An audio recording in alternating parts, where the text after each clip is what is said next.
All right. Well, I want to welcome everyone to today's session, your summer playbook, Finding a Place in Sports, a virtual session for students and young professionals. And I'm very, very excited about today's program. So my name is Ron Roberts Jr., and I'm going to be one of your co-hosts today, and you'll have a chance to meet my fellow co-host in just a moment. But very excited. We have an outstanding group of professionals on the call. And so you'll have a chance to meet some of them in just a moment. So I wanted to start off by just sharing a couple goals for this session. So first of all, we want to better position you for an internship or a job that you want in sports. And so we want to make sure that your career focus is sharpened, you have a better idea as to what you want to do in sports, some of the opportunities that are out there, but also obviously to make you more marketable. Too. And so just ways to develop some of the skills and traits and just experiences that you should have to better position you for an opportunity. So we also want to inspire you and just to be able to strengthen your confidence, hope, and resolve during this challenging time. All right, so here's a list of our panelists, and once again, you'll meet them in just a moment. And as a note, Mary Lee Gilliland from Madison Sports is unable to make it today, but the rest of our panelists are here. And what I love about this group is that not only do they have very valuable experience, very valuable industry experience, but they also have a heart to help the next generation of talent and other job seekers to get prepared for the industry. So you're going to hear some of their heart as they share some of their lessons learned and advice as well. So definitely excited about the group for that reason, as well as their expertise. All right, so just a few housekeeping notes. And so number one, if you're not speaking, we're going to ask you to mute your microphone throughout the session. Secondly, we're also going to ask if you turn off your camera. And so we just want the camera just to be on the panelists and the host, so that's easier, so they're more visible. And then we're going to encourage you to use the chat function. So if you have questions or comments, certainly feel free to use the chat function. We'll be checking it frequently, and we will have an opportunity to answer some of your questions. All right, so just real quick, a little bit about who I am. And so I'm a former college career advisor. I spent a number of years at the University of Southern California and just had an opportunity to really spend a lot of time helping young people with resumes, cover letters, interviewing, networking, everything I could to help them prepare for whatever career was going to be a good fit for them. I'm currently a corporate recruiter, so I work in the construction industry. My combination of college career services and corporate recruiting experience informs the support that I try to provide high school and college students. Career college planning partner, that's what I do 24/7. And so I have my day job, but my calling, my passion is really to be a partner and advocate for students in their college and career readiness. And then finally, I do have a particular interest in helping students and young professionals prepare for careers in sports. And so when I was at USC, I was very fortunate to partner with a number of industry professionals to do a variety of panels, speaker events, and conferences all around the sports industry. All right, so my co-host, our discussion moderator, is Jeff Fellenzer, and Jeff has more than 3 decades of experience in sports media, sports management, higher education, and also in entrepreneurship. He's currently an associate professor of professional practice at the University of Southern California's Annenberg School for Communication and Journalism. And in addition to being a professor and entrepreneur, Jeff has held a number of other roles. He's been a guest speaker. He's currently a Heisman Trophy voter, which is pretty cool, faculty advisor, and also communications consultant for the athletics department at the University of Southern California. And Jeff will have a chance to share a little bit more about his background. And then just wanted to also put up the slide, Jeff's keys to success in sports business, the 4 Ps: passion, preparation, performance, and persistence. And so you can see here just some of the advice that Jeff offers under these 4 buckets. And so this really informs what Jeff shares with students and other job seekers who want to get into sports. And folks, bear with me one moment here. All right. And then I wanted to just set the tone for our discussion. And Jeff's I was going to tee the speakers up, but in this very chaotic time that we're all going through, I thought this quote by Nelson Mandela was an absolutely beautiful quote. Sport has the power to change the world. It has the power to inspire. It has the power to unite people in a way that little else does. It speaks to youth in a language they understand. sport can create hope where once there was only despair. So once again, we're living in very challenging times, but sport as itself, and just this discussion about the great opportunities of sports, I think has the power to really inspire us and to bring people together. So hopefully this discussion today will not only inform you, but hopefully will inspire you, and that it will also hopefully be a unifying force as well. So without further ado, I am going to turn the floor over to Jeff Fellenzer. Great. Thank you so much, Ron. And welcome, everybody. As long as I've known Ron, going back to his days at the Marshall School of Business, USC's, he's always been about thinking of ways to give students opportunities to connect with people in sports. Big believer as I am in the power of networking. I'm so grateful for your passion, Ron, to make a difference in young lives and the next generation. And a huge thank you to our incredible lineup of panelists, all of the participants, young professionals, recent college grads, students representing a wide variety of colleges and universities. I know I think we have some college students here from India, thanks to our friends at the University of San Francisco Sport Management Program. So shout out to our international visitors, even some high school students that are very passionate about sports that I've had a chance to connect with in a few cases, have very bright futures. But you guys really are the ones that you've made this happen by showing this kind of interest in what we're doing. Like, you've taken a step forward today just by being here. And during a really challenging time, as Ron laid out so well, you're forging ahead. And I think that's what you're going to hear all of us say in some form today about the importance to continue to evolve personally and professionally. Even if the industry has come to something close to a standstill, you're not standing still. And you're showing it by the steps you've taken starting this summer, I hope, and then certainly today.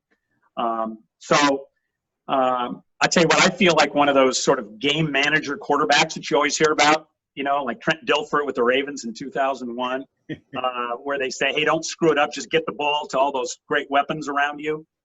That's really how I feel here today. And everybody here that you'll meet, I think, feels similarly about trying to help. We were all helped along the way, and that's the one thing that I think we'll pass the torch on, and know that those of you that will guide the next generation as leaders in sports business and sports media, you'll do the same thing when people come to you. It's just one of those unspoken things in sports. It's not a linear profession in terms of the access points and staying in it and evolving. It's very nonlinear, and it's based so much on some of those things that I believe in, like the passion and preparation, determination, networking, a little bit of luck, a lot of luck sometimes. But it's about figuring out what your niche is and putting yourself in the best position to get there. That's why we titled this session today, your summer playbook, finding a place in sports, because you just don't know. You may not know. It may be another 5 or 10 years before it all crystallizes.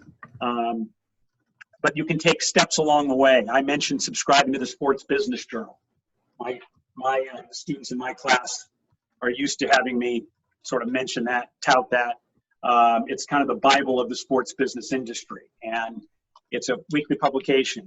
It's not inexpensive, but there are student discounts and student rates, and it just sends a message when you are a subscriber, and you can discuss that with, for example, potential employers. Hey, I read something in the Sports Business Journal. Sends a message. Wow, you know about the Sports Business Journal? Not everybody does that are in the business of sports, but you do. So things like that. And those are some of the things I want to point out today.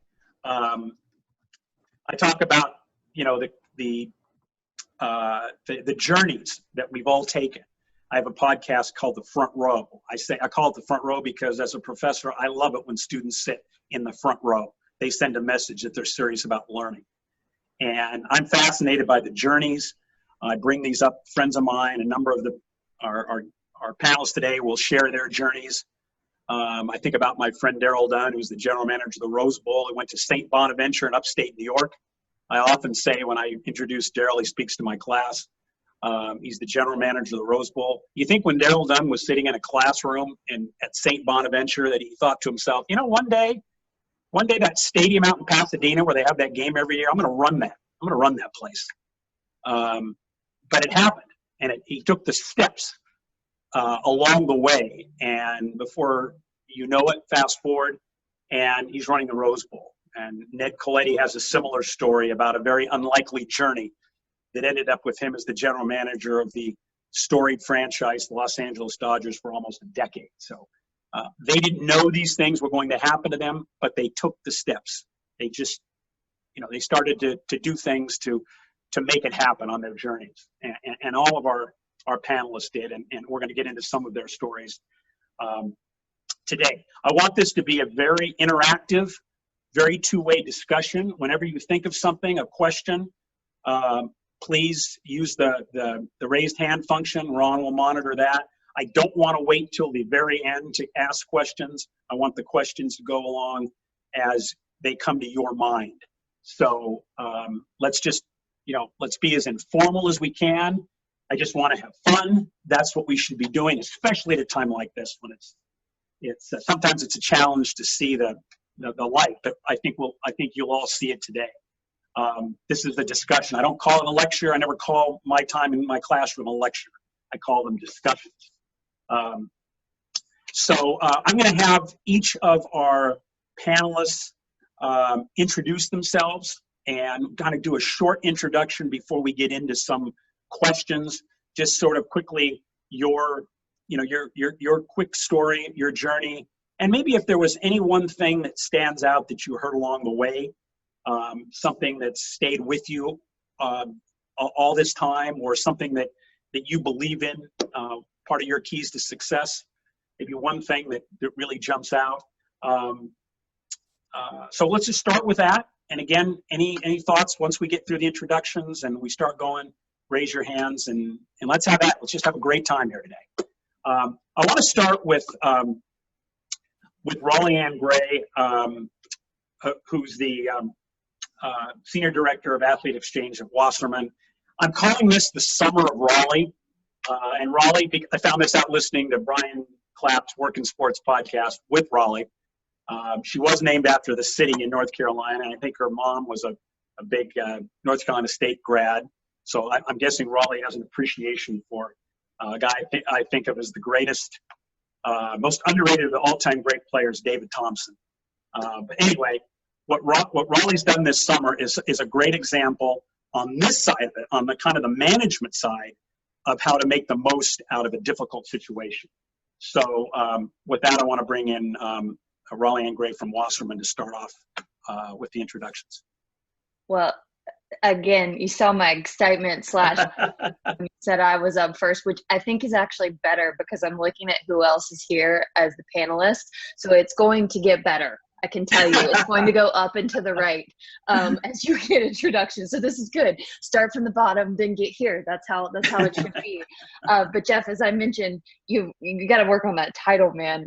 It's a tough summer, so I'm wondering if that's the best way to go. But I'm honored to become a friend of yours this summer and to be involved with a lot of your students who have taught me so much of what you've taught them.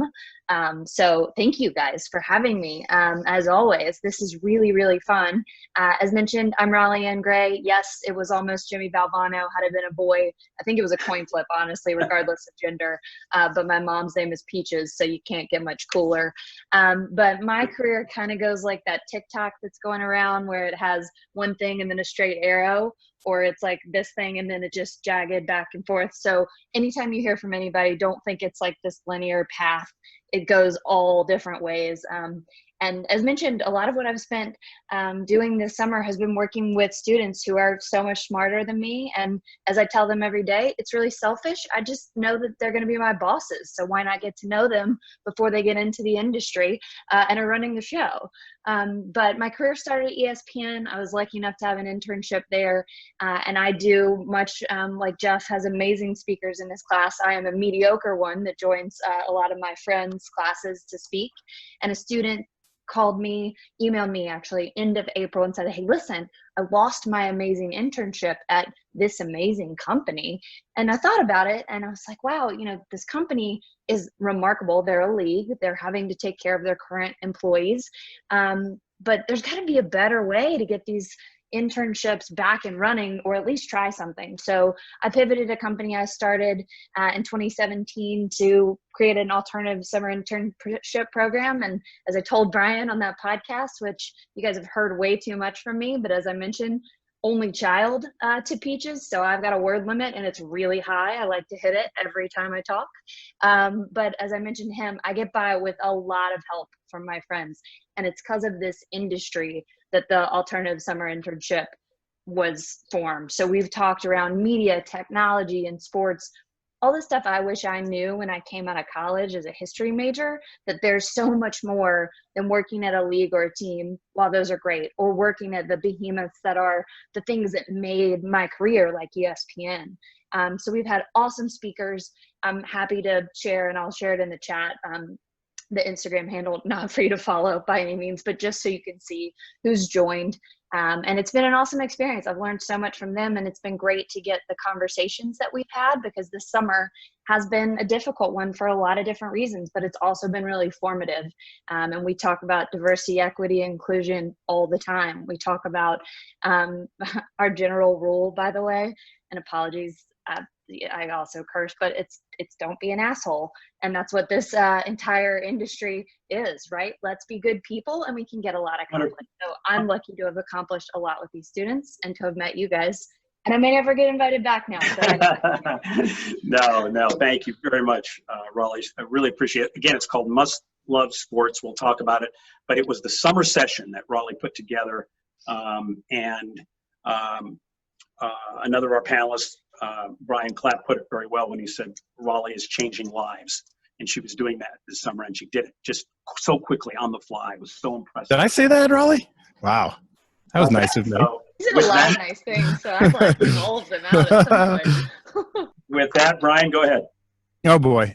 So I'm Brian Clapp. I'm the host of the Work in Sports podcast. For the last 7 years, I've been at Work in Sports doing sports career development and professional development. Prior to that, and I got to interview Raleigh, if you haven't heard yet. Prior to that, I was the news director for Fox Sports Northwest and spent years before that as a producer at CNN Sports Illustrated. So I was in the media as well. So I'm a big Shelly Smith fan. And I can neither confirm or deny that I may have said something negative about Ned Coletti over the years. So I will try to stay as far away from his picture as possible. But yeah, the career development, professional development side is what I've been really into for the last 7 years. So trying to help people get ahead. And that's what our Work in Sports podcast focus on, interviewing a lot of people in the industry, learning their journey, telling their story, and giving their advice. And that's what keeps me going. Awesome. Thanks for having me. Yeah, you bet. Thank you for taking the time, Brian. A little shorter than Raleigh. All good. You'll catch up later in the show. Shelly Smith, since you were partially introduced there by Brian, I'll let you take over from here. Shelly, you with us? Yeah, I'm here. I just said my picture's crooked. Oh. I feel like I should get it moved, but I won't. Welcome. I'm Shelly Smith. I'm a reporter at ESPN. I have been for 25 years, something like that. People say, describe your career, and I say I've lasted. I started speaking at Jeff's class about 20 years ago, back at Grace Salvatore when there was about 3 students. And now I teach at SE. I teach a sports commentary and a TV hosting produce type of class.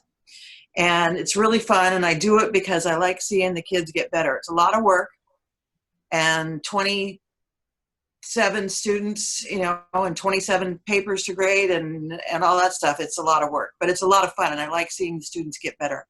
And I like teaching them, and I don't talk much.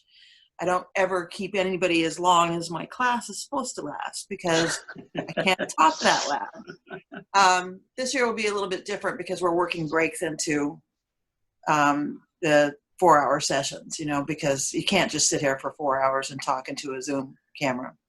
I've had a lot of good highlights over my career. I have broken some big stories. I have broken some little stories, you know, but anymore it's harder and harder to break stories. So anything little is big.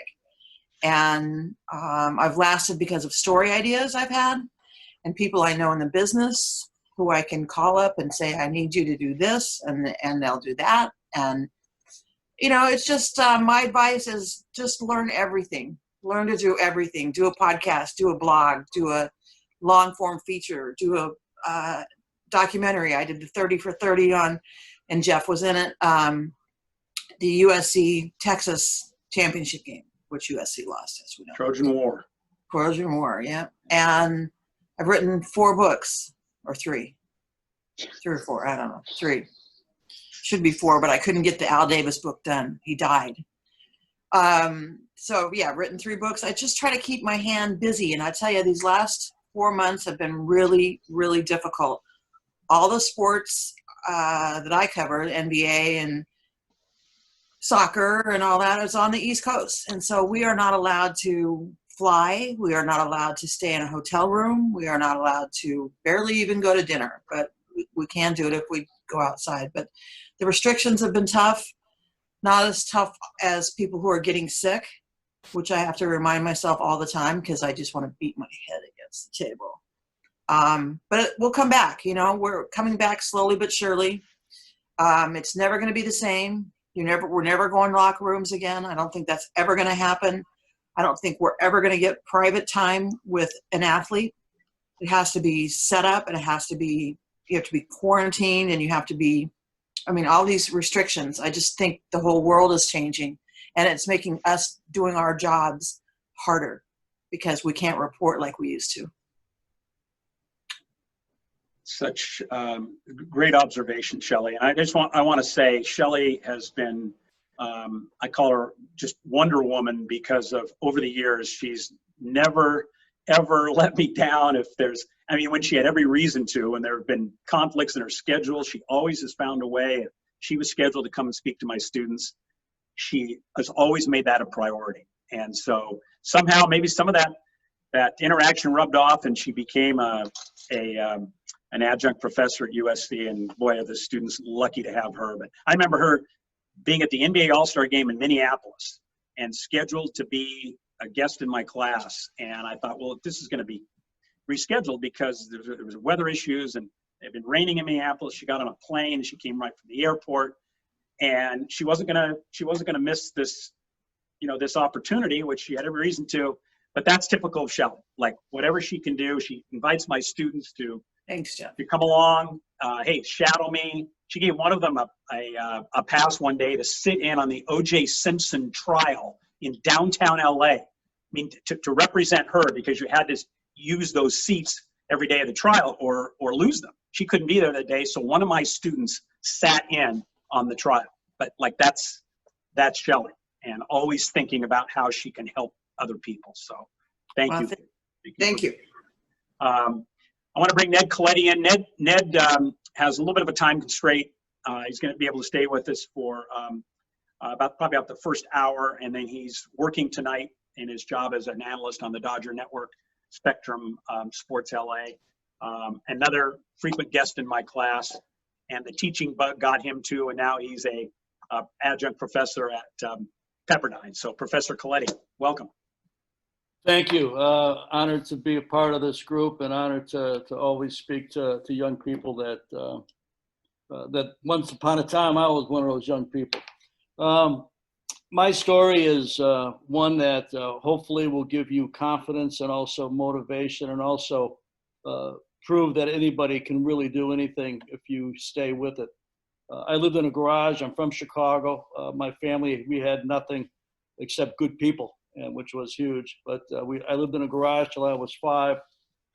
Went on to college. I was the first in my family to go to college, and I have many cousins that are 10, 20 years older. My parents getting out of high school was a big deal back then, and where they were at in their life. Been through my share of adversity with people around me dying young, including my dad. Became a sports writer after college. covered sports for a few years, and I've been in baseball, Major League Baseball, almost 40 years. Worked 13 years with my hometown team, the Cubs. Worked 11 years in San Francisco as the assistant GM during the Barry Bonds era, and then came to LA in 2005 as a GM of the Dodgers. Where I come from, that just doesn't happen. People usually work in factories. They usually stay in factories. Not that there's anything wrong with that. I aspired for more, even though I didn't have really the educational base at the outset to get there. The GM gig ended in 2014 for me, and I didn't know what I was going to do. And then lo and behold, I started doing Dodgers television. Been fortunate to win part of a good group, 3 regional Emmys. Started to teach at Pepperdine University, teaching sports management there, taught in London a summer ago. Pepperdine University, when I was getting out of high school, my high school record was so poor, as were my parents poor in finances. They wouldn't let me near a school like Pepperdine University. And here I've had a chance to teach there for 4 years. Also been honored to talk to Jeff's classes at USC for pretty much my entire Dodger run. I also had the, I call it an honor because I think working in professional sports is just that, the honor to scout for the San Jose Sharks, which I've done for 2 seasons now. So I do those 3 jobs now. They've all been kind of quiet lately, but baseball is back. Hockey comes back tomorrow. School comes back in 2 weeks. So I'll be back at 3 full-time jobs when I should probably be thinking about shutting it down. But I'm big on believing, and I'm big on staying with it. I'm big on perseverance. I'm big on learning patience. I think they say patience is a virtue, and the reason they say that is because it is. And been through a lot of ups and downs in my career, but I've had also, when I look back at it, I have been so well blessed to have the life that I've had, and I know it every day. So thank you for having me, Ron and Jeff, and hopefully I can answer a question or two today that helps somebody find their path. Oh, and lastly, I just joined LinkedIn. I almost forgot to tell you that. Give me a connection, okay? I'm only like a decade late. You know, I've been busy and I really didn't get into it, but I'm going to do some webinars later, maybe in the late summer, early fall, that may be of interest to the people on this call. So please give me a connection to LinkedIn. Again, better late than never, right? Yep. Thank you very much.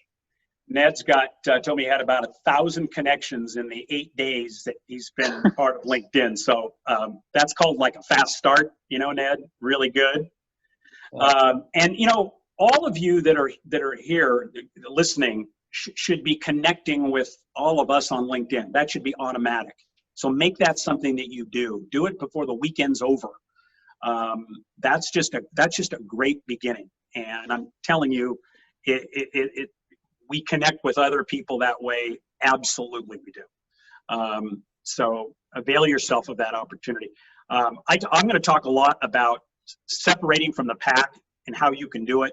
And I thought of it when I was listening to Ned, because he has one of my favorite stories about how you can separate from the pack. When we get to that topic, I'm going to come back to Ned and just reminding him now about the story that will really illustrate.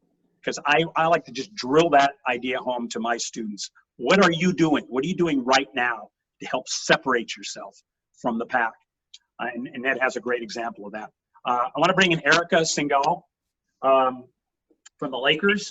And Eric, if you could also let everybody know about your work as VP of WISE. I should tell you in advance, Erika, that you went to Virginia Tech. Raleigh Ann went to Virginia. Are you okay with that? Can we coexist? A Hokie, a Wahoo? Are we good? And I also want you to tell me, when you're a math major at Virginia Tech, how you end up working for the Lakers, another example of the career journey that you couldn't have predicted. Here you are. Yeah. Well, Professor Fellenzer, thanks so much for having him, Ron. I really appreciate you organizing everybody, and I feel actually at home with all of these professors here.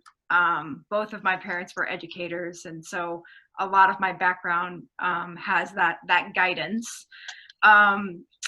I did go to school at Virginia Tech. I majored in math, and that was simply because I needed to select a major to graduate, and it happened to be the one that I was best at. So that was the reason for deciding math. And I had no plans, absolutely no plans.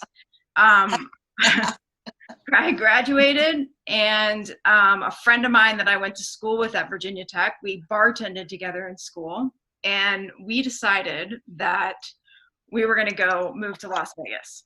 No, neither one of us had ever been to Vegas before. She was a little bit more, I guess, high-spirited and kind of go with the flow type personality, and I did have to do some diligence. It was the fastest growing city in the US at the time. And we had this experience in bartending, so we figured, sure, we'll be able to find something. Also, the low cost of living. So we packed up my car. We only had one, and drove that car across the country, and ended up getting a corporate apartment right behind Harrah's. No longer exists today. And went out and pitched ourselves as these duo bartenders. She was blonde, I was brunette, and they had to hire us both and staff us on the same shifts, and we would do a great job. So that lasted for a little while, until my parents were, kind of questioning what I was doing. At which point I did end up getting a job in investment banking at a high growth investment bank based in Las Vegas, really focused on real estate, gaming, entertainment, and spent 5 years there developing some amazing, just fundamentals around business. It also happened to be, while I was at the bank, the time when the NBA was considering, or there was speculation that a team might move to Vegas. And it also happened to be one of the years of when All Stars was in Vegas. So obviously all of that ended quite quickly, but it got me exposed to the business side of sport. And so through that exposure, it really kind of piqued my interest, and I always kind of knew I was going to go back to school at some point. And that's when I began to start researching and found there was this thing called a sports MBA. And there were only a couple programs or schools in the country at the time that offered such a program, and San Diego State happened to be one of those. I also happened to have a passion for action sports. And a lot of the companies that are endemic to the action sports industry are kind of headquartered out of San Diego. So for a couple different reasons, it made sense for me to explore that. And so I did. And during that time when I was at going to school, there were a lot of volunteer opportunities. And with the students on the call today, and maybe this kind of ties into the best piece of advice, I would say, for maybe at this point in your journey, is if you're taking Professor Fellenzer's class or others that are teaching, they are your best friends. Like, I had got a tremendous piece of advice, which was to stay close to the director of the sports MBA program when I was there, and that served me exceptionally well. It allowed me to be recommended for running LeBron James camp that he brought to San Diego on the marketing side that year. It also gave me the opportunity to get a mentor at IMG, and that really made my transition into the sports world coming out of school. And so through that mentorship and staying close and cultivating that relationship, I actually was able to do my thesis at IMG in the action sports division. Same with Caitlin. That's where I met Caitlin, who you'll hear from later. And that was a really great transition, an opportunity to kind of get my foot in the door, doing my thesis there.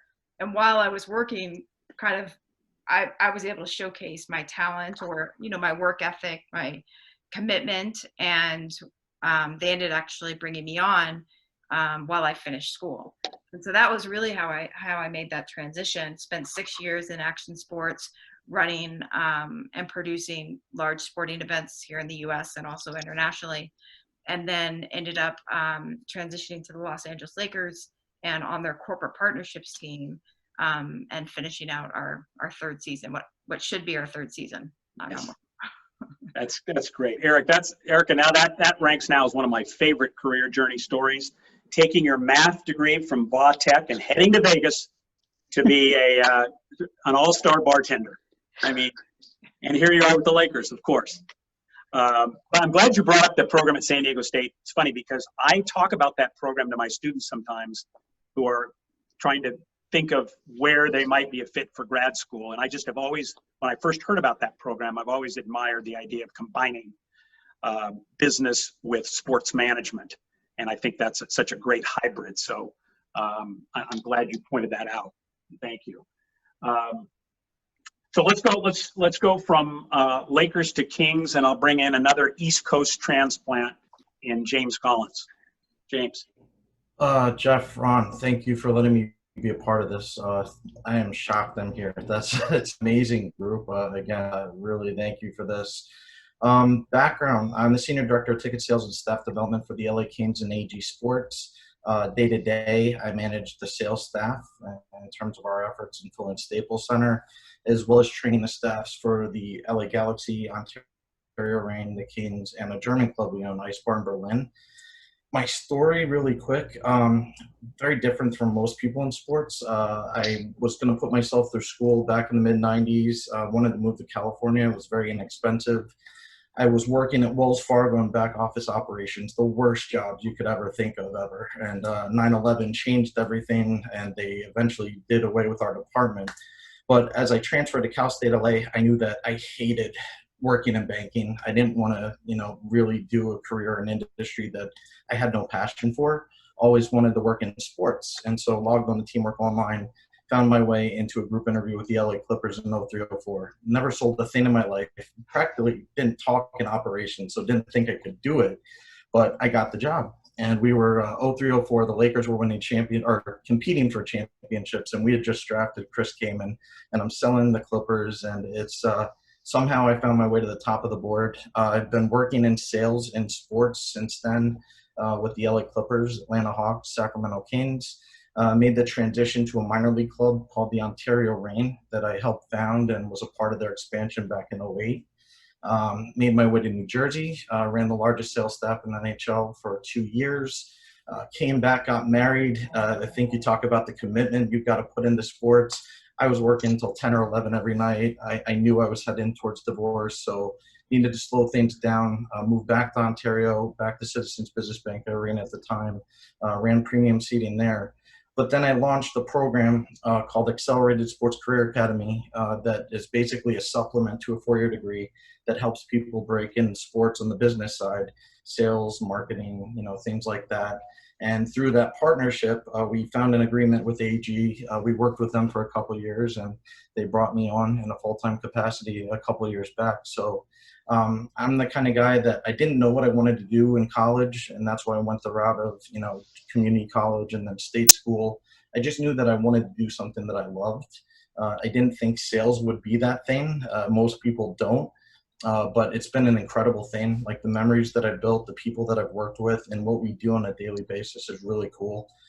The last thing I'll say about it, advice that stayed with me is just have a passion for what you do, obviously, but be relentless towards it. Like you can't give up. It's too easy to get the door shut in your face and say, it's not going to work for me or it's not going to happen. You just have to keep coming back. And, that's what we train, obviously, in sales is be relentless and go after it. But breaking into the industry, it's such a competitive time, especially now.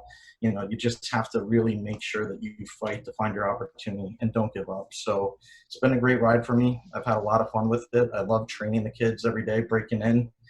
With ASCO, we've helped 170 people over the last 3.5 years break into team sports. I think that's what I'm most proud of in my career.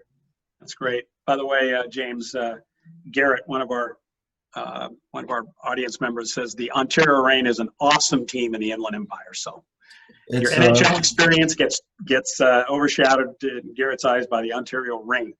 I appreciate it, Garrett. We love it there. So I want to bring Caitlin Banchero in, who I first met when she was a student at UCLA, getting involved with the sports entertainment club that UCLA started. And tell you about Caitlin is, one thing that really jumped out is she started coming to my class just while she was still a student at UCLA, just to listen in.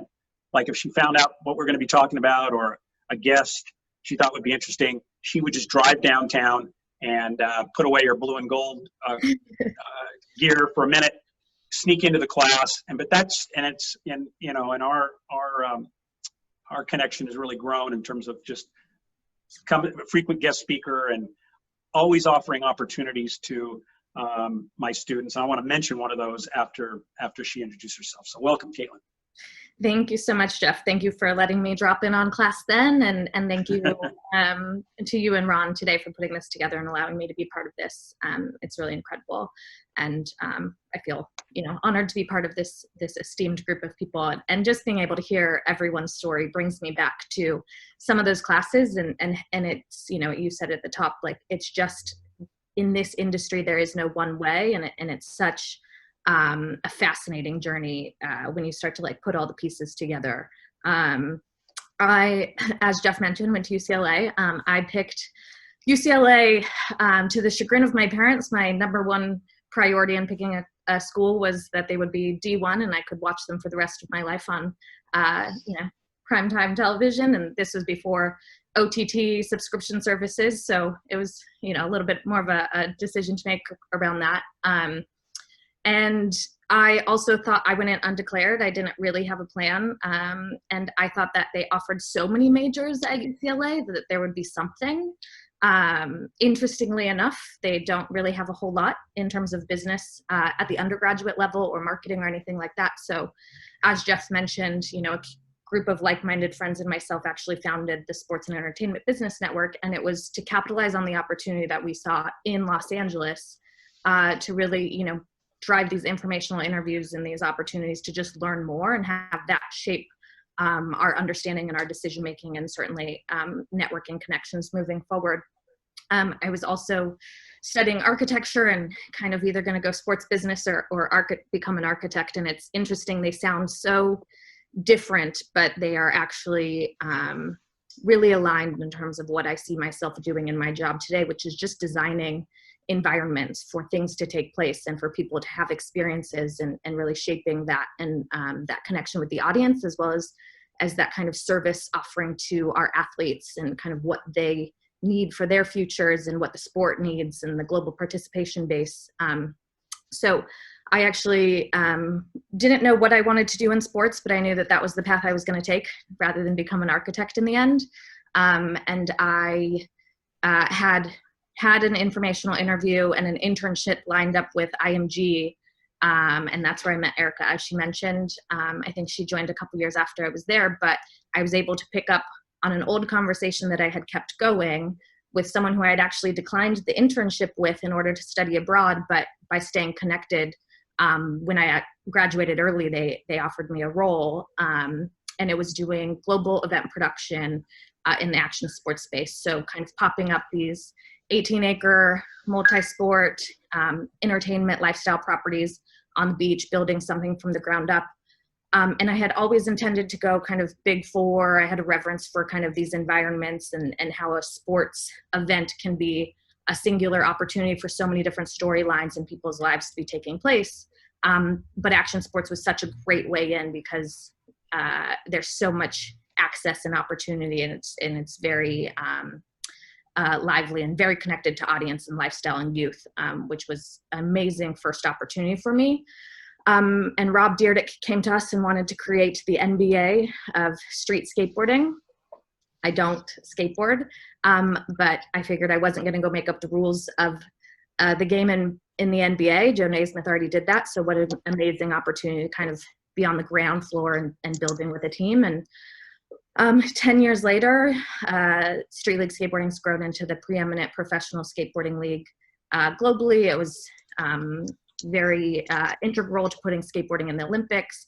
And it's really been an amazing opportunity to continue to just work on what can we be adding, what can we be doing to serve the youth audience and the skateboarders themselves who I grew up playing more traditional sport, but it was a passion point for me to be able to create with them these opportunities to be professional athletes in their own right. And now it's really a much more broader entertainment property, especially given the volatility with COVID. But it's been an amazing run and really, truly a good example of just never counting yourself out and not doing something just because you don't know how, but just being led by passion and kind of creativity. And it's been incredible. That's great stuff, Caitlin. You must get a kick out of talking to your UCLA classmates who the paths you all went. You end up as the general manager of a skateboarding company. I mean, talk about unexpected, the journeys. That's great. Ron, can we show, Caitlin was nice enough with one of her colleagues at Street League to offer internship opportunities to the students, to anybody here today who's interested. I certainly will be sharing it with my classes in 2 weeks. You guys are getting a head start. A few of my students that are going to be taking my classes this fall, I think, are here today. But another example, you're seeing this because you're here in this for this event. But this is something that, and Caitlin, if you want to, anything you want to say about the program? Sure. This was really a passion project of mine, just knowing how integral my internship opportunities were to really giving me hands-on experience. And I would say, we're really redesigning an entire sport and industry right now. So whilst, this is kind of a specific role, we're really a place, if there's like an idea or something you want to pursue, or just be able to learn about kind of what we're doing, working with the Olympics or working with, skateboarding, pop culture, anything, I'm happy to be a resource to talk about that and even custom design an internship program. It was so vital for me to be given those opportunities when I was early on in my career. And I also value, your insights as students. And I want, people at the table very early in the initiatives that we're building to be contributing to the ideas and helping build with us. So please, by all means, feel free to reach out and happy to help. Great. So this is an internship specifically in business development, the one I think we're posting now. And there are also going to be internships in creative and also in content, which will be detailed later. But and then go ahead. Sorry, this isn't mentioned in there, but we went through a transaction at the end of last year. So now I'm also head of brand for Thrill One Sports and Entertainment, which also owns Super Jacket Productions and Nitro Circus. So there'll be internship opportunities across both of those organizations as well. Right. I like to, when you say here, 3.0 GPA, but allowing for the fact there may be circumstances that somebody isn't able to hit that kind of benchmark, and you're saying still apply. Just have strong letters of recommendation. And I think that goes back to one of the earlier speakers mentioned some of the qualitative characteristics about perseverance and persistence, and just having a passion point. I think those are really those can always supersede the no's that you get at outset, and to push through that. So I think that's a good bullet point that's an exemplary of that. Yeah, no doubt. So there's the email address if you're interested in either the business development internship or the ones that will be detailed later on in the creative and content spaces. By the way, a shout out to one of Caitlin's UCLA classmates. Scott Harris is now the general manager of the San Francisco Giants. That was somebody that she was with at UCLA. UCLA has two of the general managers in Bay Area sports. Bob Myers, the general manager of the Warriors, and now Scott Harris of the Giants. So just a great example of the networking that starts when you're in college and what can happen after, and happen pretty quickly too. So thank you again for sharing that with us. Thank you. One of our two panelists with connections to The Ohio State University is Justin. Justin, if you can, from Fox Sports, if you can introduce yourself and tell us a little bit about what you do and your journey as well. Sure. Justin Threet, born and raised in Los Angeles. Actually, my father grew up in Columbus, Ohio, my whole dad's side of the family. So after finishing high school, I went to Ohio State for 1 year, experienced the winter there, and came home. Ended your career as a Buckeye. Yeah. Yeah, that was pretty quick. But, that year, They won the national championship. I ran track at Ohio State, transferred back home to USC. So it was kind of in the cards. I was able to, get on the track team at SC, and my folks were able to see me run and compete. I majored in business, and so it was just the perfect marriage for me. Business and sports, what I was passionate about. Didn't know exactly what I wanted to do. Had jobs lined up in other industries, that paid well. Had friends that were, graduating as well, getting, these beautiful apartments in downtown Los Angeles overlooking the city.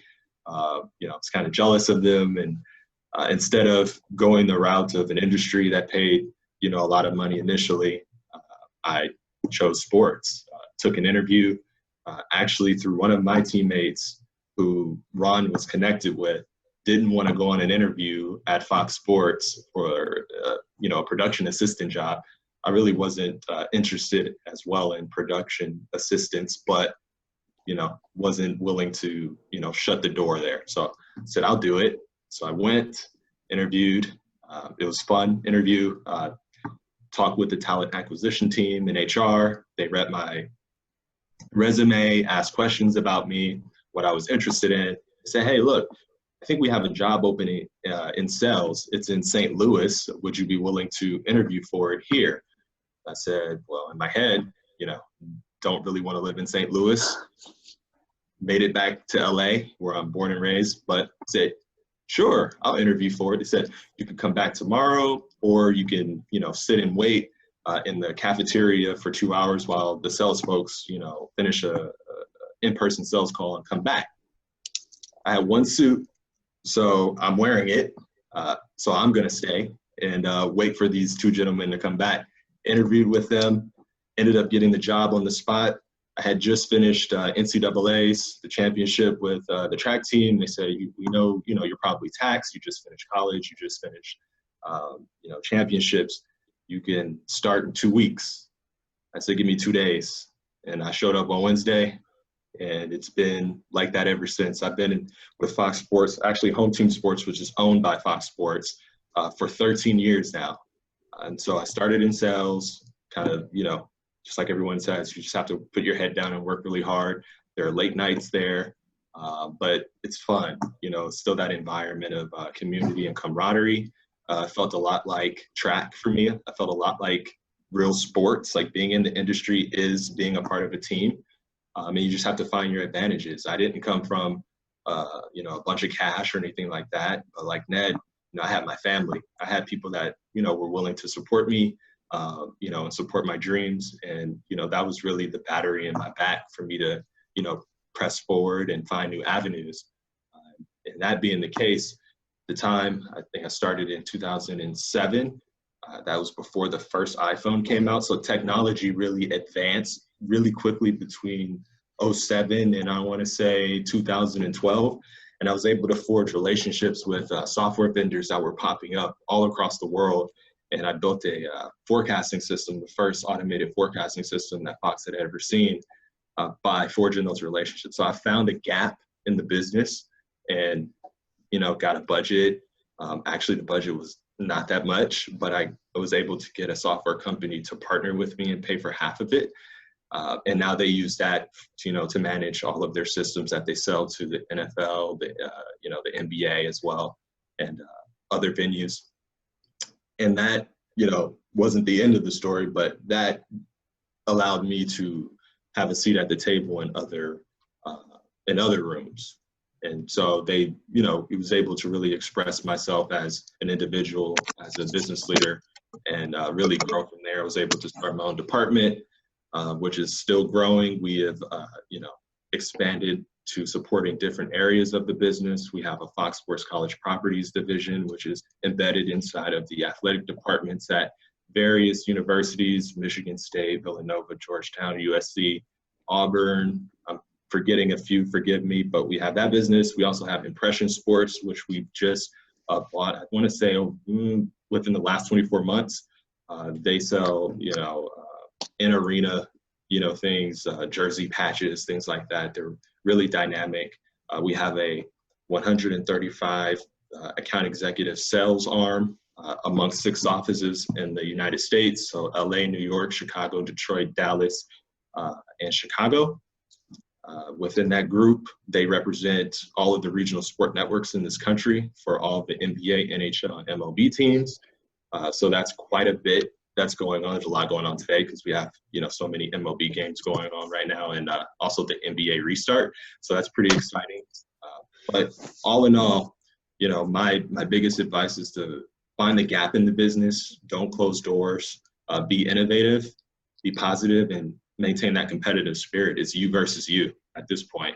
But you just have to be willing to push yourself. Just like, players go in and they practice their craft when no one is looking. The same goes for, I think the people on this panel and the folks that are in this Zoom meeting. You're trying to make yourself better, and iron sharpens iron. So don't be afraid of, speaking up or being challenged. That's the only way you get better. And these are considerably challenging times, but this is the opportunity for innovation. I think, who you are is really going to resonate, because what you do, everybody can do.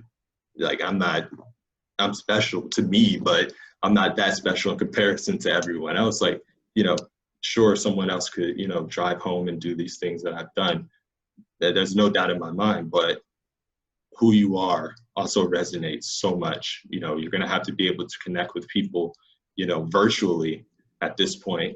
So who you are, what you do is going to really matter.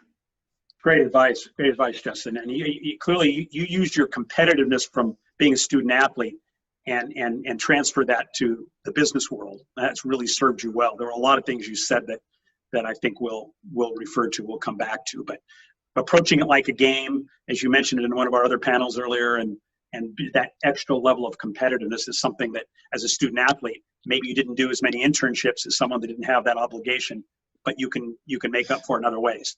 So I appreciate you sharing that. I want to bring another grad of USC's Marshall School and a former student of mine who's a frequent speaker in my classes, Joe Barkett.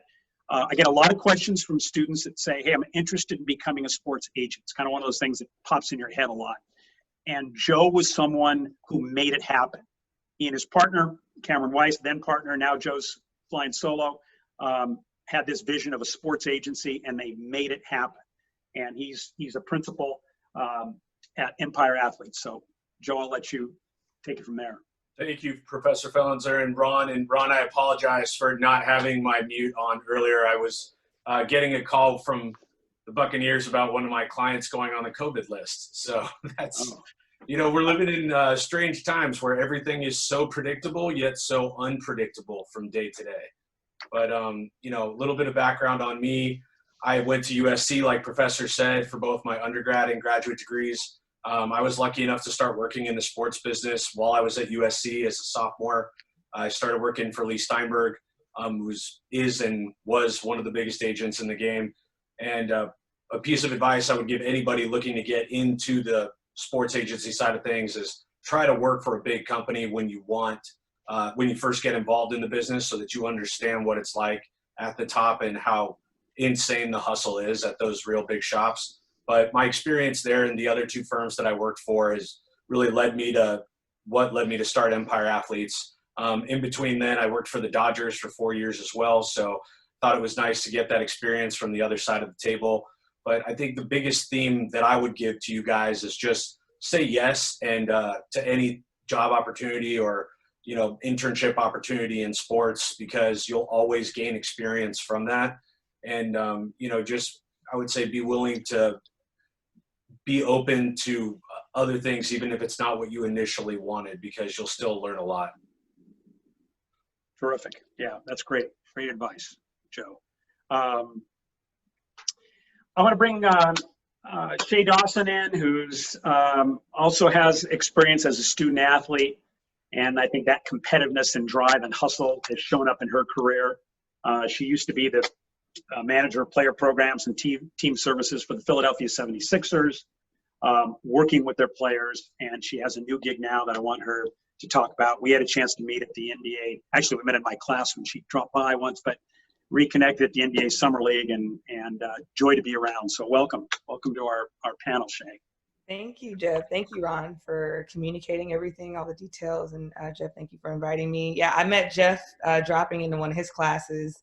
Jerry West was the guest speaker. I was like, I definitely have to go and hear what the logo has to say just about, you know, his journey, about the state of the league at the time. And I just wanted to sit in it and see what was gonna, you know, and Leslie, my friend Leslie, she connected me with Jeff. She was a student at USC and she talked about Jeff Fellenzer all the time. One time she came home super excited, we were roommates, and she won a Kobe Bryant shoes.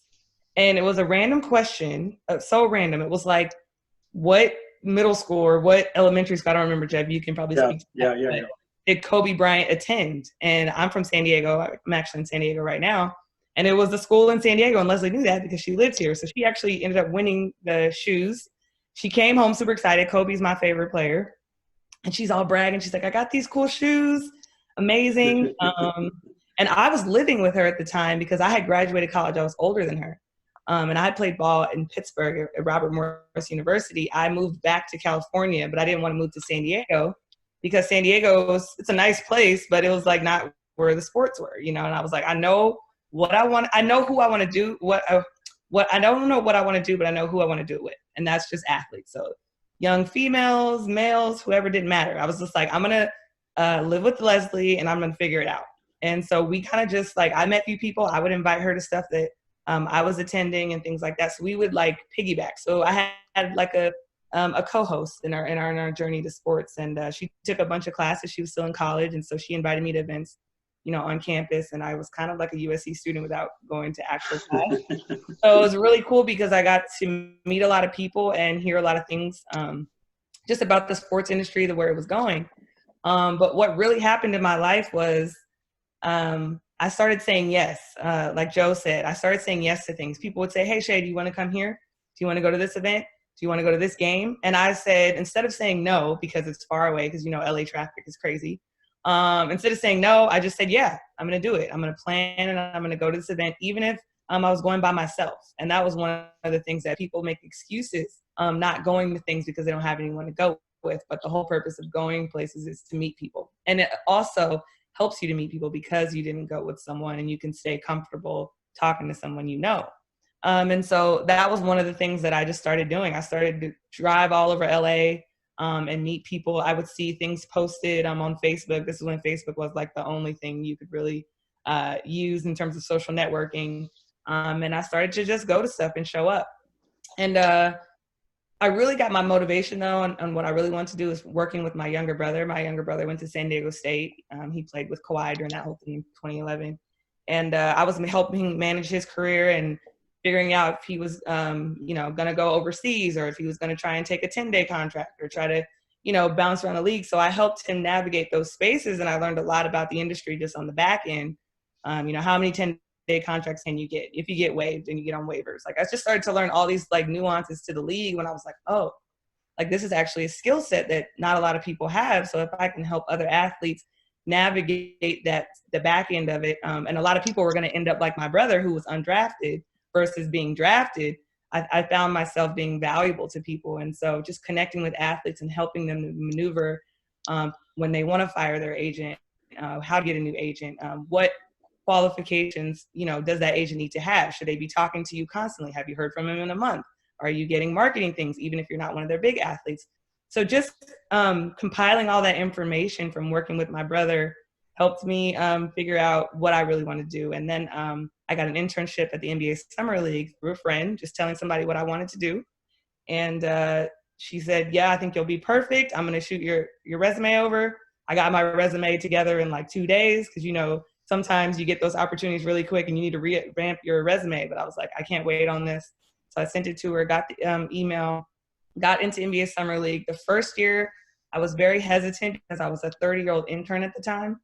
And I was like, a 30-year-old intern, what is that? But again, I was in my year of yes. I was like, I'm saying yes. And so 30-year-old intern, I was the oldest there, but I had a lot of knowledge from helping my brother. And so that actually served me really well. But I didn't know what I wanted to do yet. I was kind of intimidated by the NBA.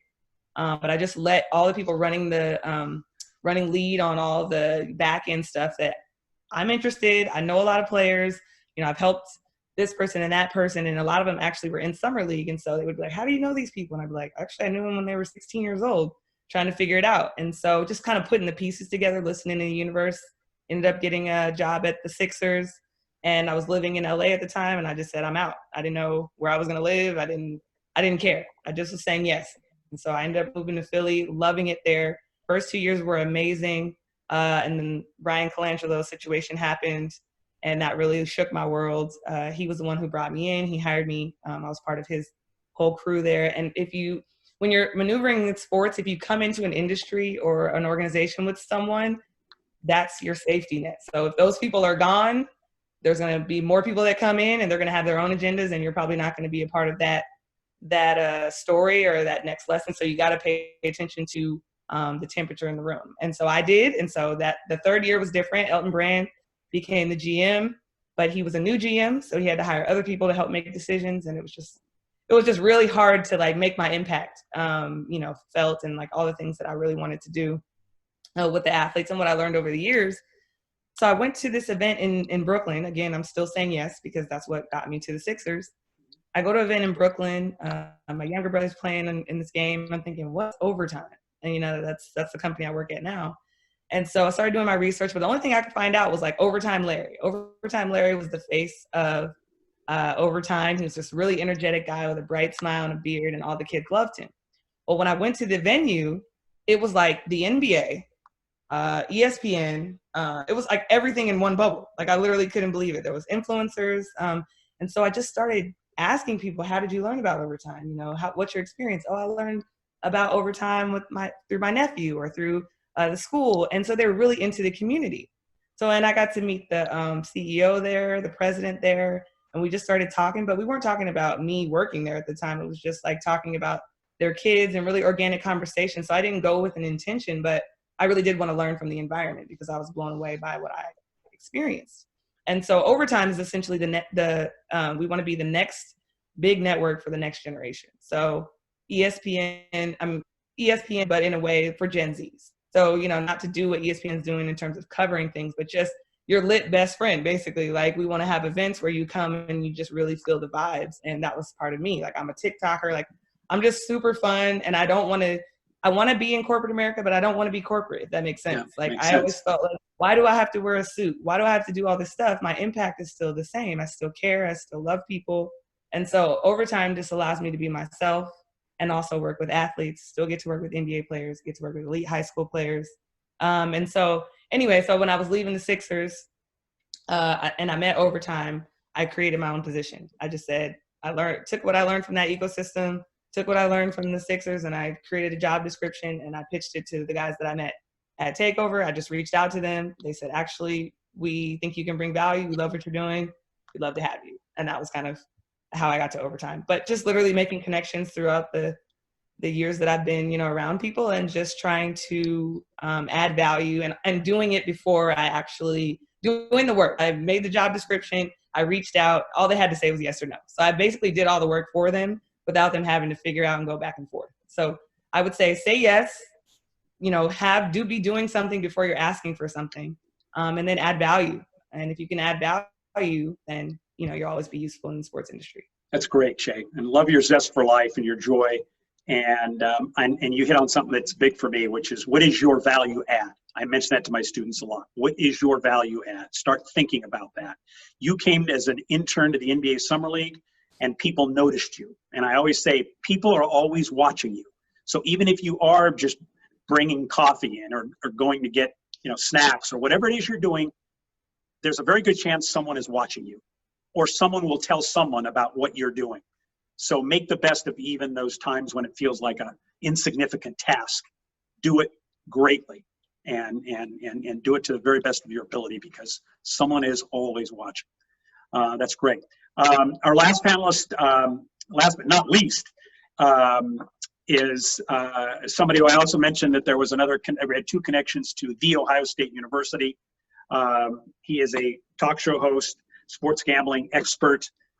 He's been in the media. He's done it all, reporter, TV, radio show for the Vegas Stats and Information Network in Las Vegas. was a guest speaker in my class last year for the first time, and I'm having him back because he was so terrific.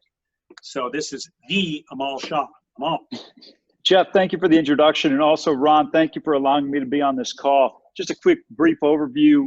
You know, James had mentioned the word relentless. It's one of my 2 favorite words in the English language. And that's how I got started my career. I was living in LA. There was a job opening in Dallas. And I called the guy 7 times. And he finally said to me, he goes, "What do you want? You've called me 7 times. I said, "Meet with me for 5 minutes. I guarantee you've never met 5 people like me in your life." And that's basically where my radio and television career got started. And so many people, as you've heard thus far, they've given you examples of that. Take that advice and apply it to your life. Don't take no. Make people tell you no, and I think that'll serve you in terms of going a long way. I presently do a radio and television show with the legend Brent Musburger. I'm so honored to be able to work with him. Such a terrific guy. And I want to go back to something Raleigh said. Raleigh, you had the exact same quote that I had when I spoke in Jeff's class last semester. I said, "Don't be an asshole."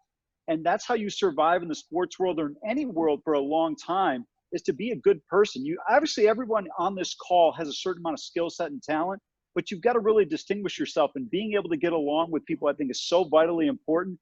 And I want to just touch on a couple of things. One quick anecdote on Shelly Smith. I met Shelly Smith in 2003. Just like her, I was covering the NBA Western Conference Finals. I'm a low-level reporter at that time working for CBS TV. She could not have been any nicer to me. I could not do a single thing for her career. She had already been at ESPN nearly a decade at this point in time. And I'll tell you what, she talked to me like I was one of the most important people in the world.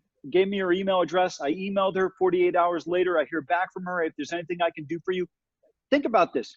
17 years ago, I still remember that story. That goes to character. That's very important in any industry. And so I would say to you, try to apply that in that manner when you're trying to get ahead. Because even though we're all very talented, there are a lot of people that come to the table with a lot of different things to offer. But being a fundamentally good person, as Raleigh alluded to, is vitally important in being successful.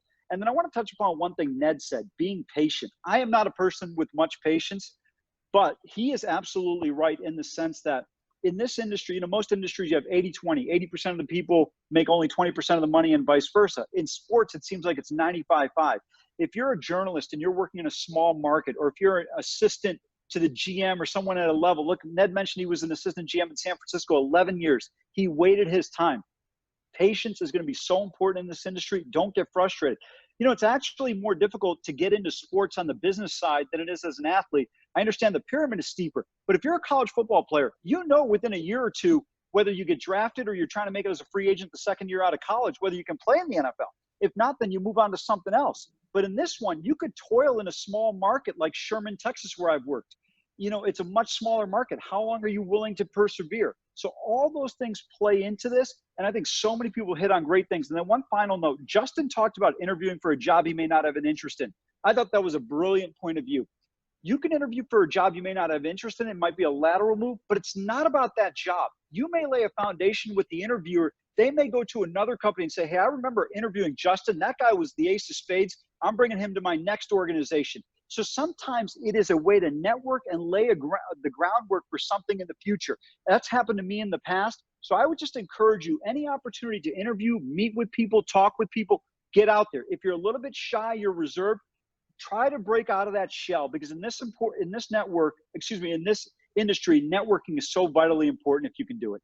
Terrific. Yeah, great advice, Amal. Really, really good. I mentioned that one thing that's very important for me, you guys have all alluded to it, and that is your ability to separate from the pack. Like, what are you doing that adds value, and how are you distinguishing yourself? And I wanna go back to Ned, because I know he's pressed for time, but because he told a story, and I've asked him to repeat it when he's been a guest over these last few years, when he started to tell this story about his journey. And it was a way that he decided that he could separate from the pack. So I'd like Ned to share that with everybody, if you would, Ned. Okay. As I mentioned at the outset, you know, I couldn't go to USC. I couldn't go to Pepperdine. I couldn't go to really any school. There was no four-year school that would take me. So unlike most of the people on this call, I didn't have the ability or the background to really be different. And as I talk to the students at Pepperdine, and I'll tell you here, that's how you're going to get hired. You're going to be different. So I was 4 years into my career, And I had just become a dad. I had just bought a house or a condo, or I should say a duplex in Philadelphia at 18% interest. My dad was dying, and the newspaper I was working for, covering the Philadelphia Flyers, closed. And I had to get back home. I had to get back to Chicago. My mom and dad were in a tough spot. My dad was a young guy. My mom was a young wife and mom. And my mom didn't drive a car. My mom hadn't worked, even though we didn't have money. Her job was really to be the homemaker and to be the wife and the organizer of the house. Great responsibilities. But I have a chance to go to work for the Chicago Cubs. They have 2 job openings. Now, mind you, I have nothing that makes me different. And so I asked the person who called me about this, who I met through networking, as we've talked about on this call already, the value of networking. And he calls me and he says, we have 2 job openings here, one in media relations and one in publications. They're going to pay $13,000 a year. This is a long time ago. $13,000 was not a lot then either. Okay. And so I'm thinking, how am I going to make this work? My wife was making $11,000. I was making $19,000. She had quit when she became pregnant and was about to become a mom. So we were having an income of $30,000. Now we have no income. And I have this interview I'm going to do with the Chicago Cubs, my team, as a kid. So I called the person who said that they were going to offer these 2 jobs out. And I said, could I talk to the general manager, Dallas Green? And he says, yeah, you can. He said, but there's 50 people for both jobs. So do not ask about money. You cannot ask him about money. I said, all right, I need 60 seconds. He says, I'll set it up. Called Dallas Green the next day. I said, thanks for taking the call. I just need a minute. And he says, what's up? He says, I understand you're going to interview for a couple jobs here. And, we're helping you out by doing that. We've got a bunch of candidates. We've almost made a decision already. What can I do for you? And I said, I'd like you to consider something. I'd like you to consider giving me $1,000 to move back home. I'm in Philly. And pay me $15,000 a year. And before I could say another word, he said, don't even go any further. He said, don't ask me about money. We've got so many candidates. We can pay whatever we feel like paying. And I thought that you knew that. I said, I heard that, but I also asked you for 60 seconds. And he says, all right, finish up. He said, but don't ask me about money. I said, you know what? I want you to consider that, please. And here's why. I will do both jobs. I'll interview for both jobs. I know I can do them. I'll save you hiring somebody else. I'll save you their salary, their benefit package, which is usually about 20 or 25% tacked onto your salary, all these different things. And it stopped him cold. And he said, come in tomorrow. Let's talk about this. And that's how I got a career in baseball. 40 years later, that's how I could make myself different. I had to be creative, and I didn't write it down. It just sort of popped into my head at the last minute. And so that's how you get a job. When you think about it, you're competing with so many people. And even before the pandemic, you were competing for so many people. How are you going to get hired? You're going to get hired because you're different, because you've done something in your collegiate career, or maybe in your summers, or maybe in internships, or maybe in life that makes you different. I decided I could only be different if I could do 2 jobs instead of 1. And that's how I got my start. Before I sign off here, I'd like to just spend 2 more minutes and just run through a couple other little topics here with you. The patience piece, and I'm glad that people talked about that today. It's so important. You're going to go to sleep 1,000 nights maybe and wonder, when are you ever going to get a chance? And then the next day you may have a 5-minute interaction with somebody, and that's the chance. So you have to always be ready. Okay. Also, athletes think they're only being scouted when they're playing a game. False. You're being scouted all the time. You're being scouted on your social media. What do you do on social media? Are you a partier? Are you crazy? Are you responsible?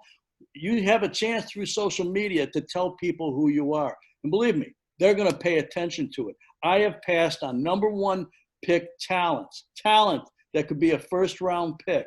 But through Instagram or Twitter or Facebook, I found that, you know what, not responsible.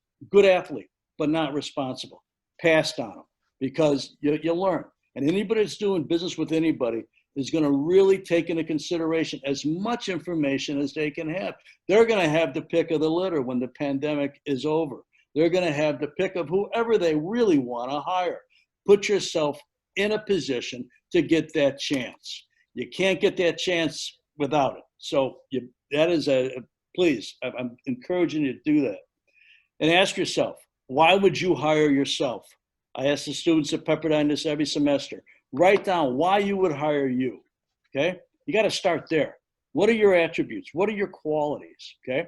And if you say, well, I'm a good person, I work hard, this, that, you know what? Think about how many people you know in your own world that don't work hard, but they would tell everybody they do. Oh, they have integrity, but they don't have any integrity. We all know. We all got people in a vast array in our world that do and don't. So just saying that I'm a good worker, I'm a hard worker, I have integrity, this and that, I'm a good team player, that's fine. But you know what? Anybody can say it. Write down what you mean by that. Give definition to it. Give example of that. That may set you apart from everybody else too. Your ability to communicate what somebody wants to know. If somebody said to me, give me 2 words that describes you, I would say I'm relentlessly methodical. Okay. Justin talked about the ability to compete. Let me tell you, that's what it's about. You're going to have to compete. I would be relentless with it, but I was also methodical because I knew I had to do it step by step, and I had to have that patience to it. So I leave you with some of that. The networking piece is huge. If you're shy, if you don't like asking questions, if you don't feel comfortable talking in front of a group, I got news for you. You're going to have to. You're probably all really smart. You're probably far smarter than I was when I was your age. You're going to have to. So figure out a way to do it. Ask 1 question a class, then ask 2 questions a class. Start to be that person. Shyness, it's a nice trait sometimes, but it's not going to get you a great career most likely. Okay? So do use that if you can. And just make yourself different. I'm telling you, it's the best way of doing it. Network and just do the best you can. And ask questions. Push your professors. I don't like students that try to get by with as little work as possible. They should be pushing me. They should be making me work harder because their appetite for success, their appetite for knowledge, their appetite to become greater than they ever believed they could is such they need to know. That's all I got. I appreciate the time. Ron, Jeff, thank you for having me. The panelists, what a great group. My goodness, like the all-star team on there. Appreciate everybody, and thank you. Shay, great to meet you. Thank you. Be well, everybody. Be wise. Thank you, Ned. Appreciate it. Thank you. Appreciate it. Great advice.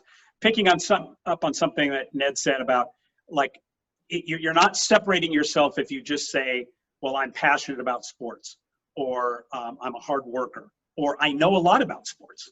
And sometimes that right there is a red flag. It's like companies don't want to hire fans.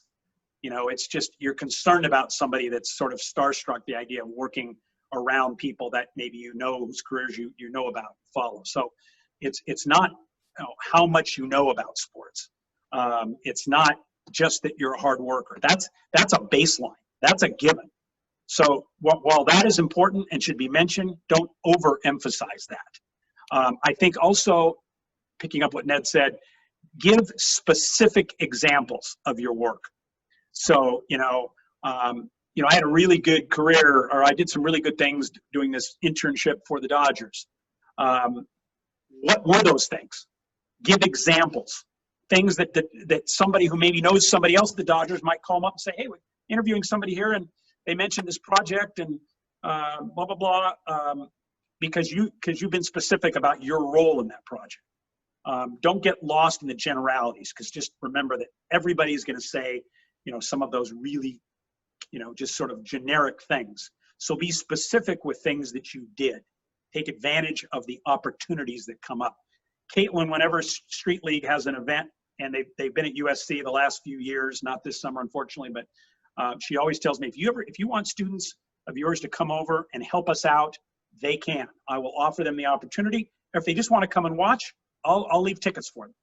Like, that's a no-brainer. You take advantage of those kinds of opportunities.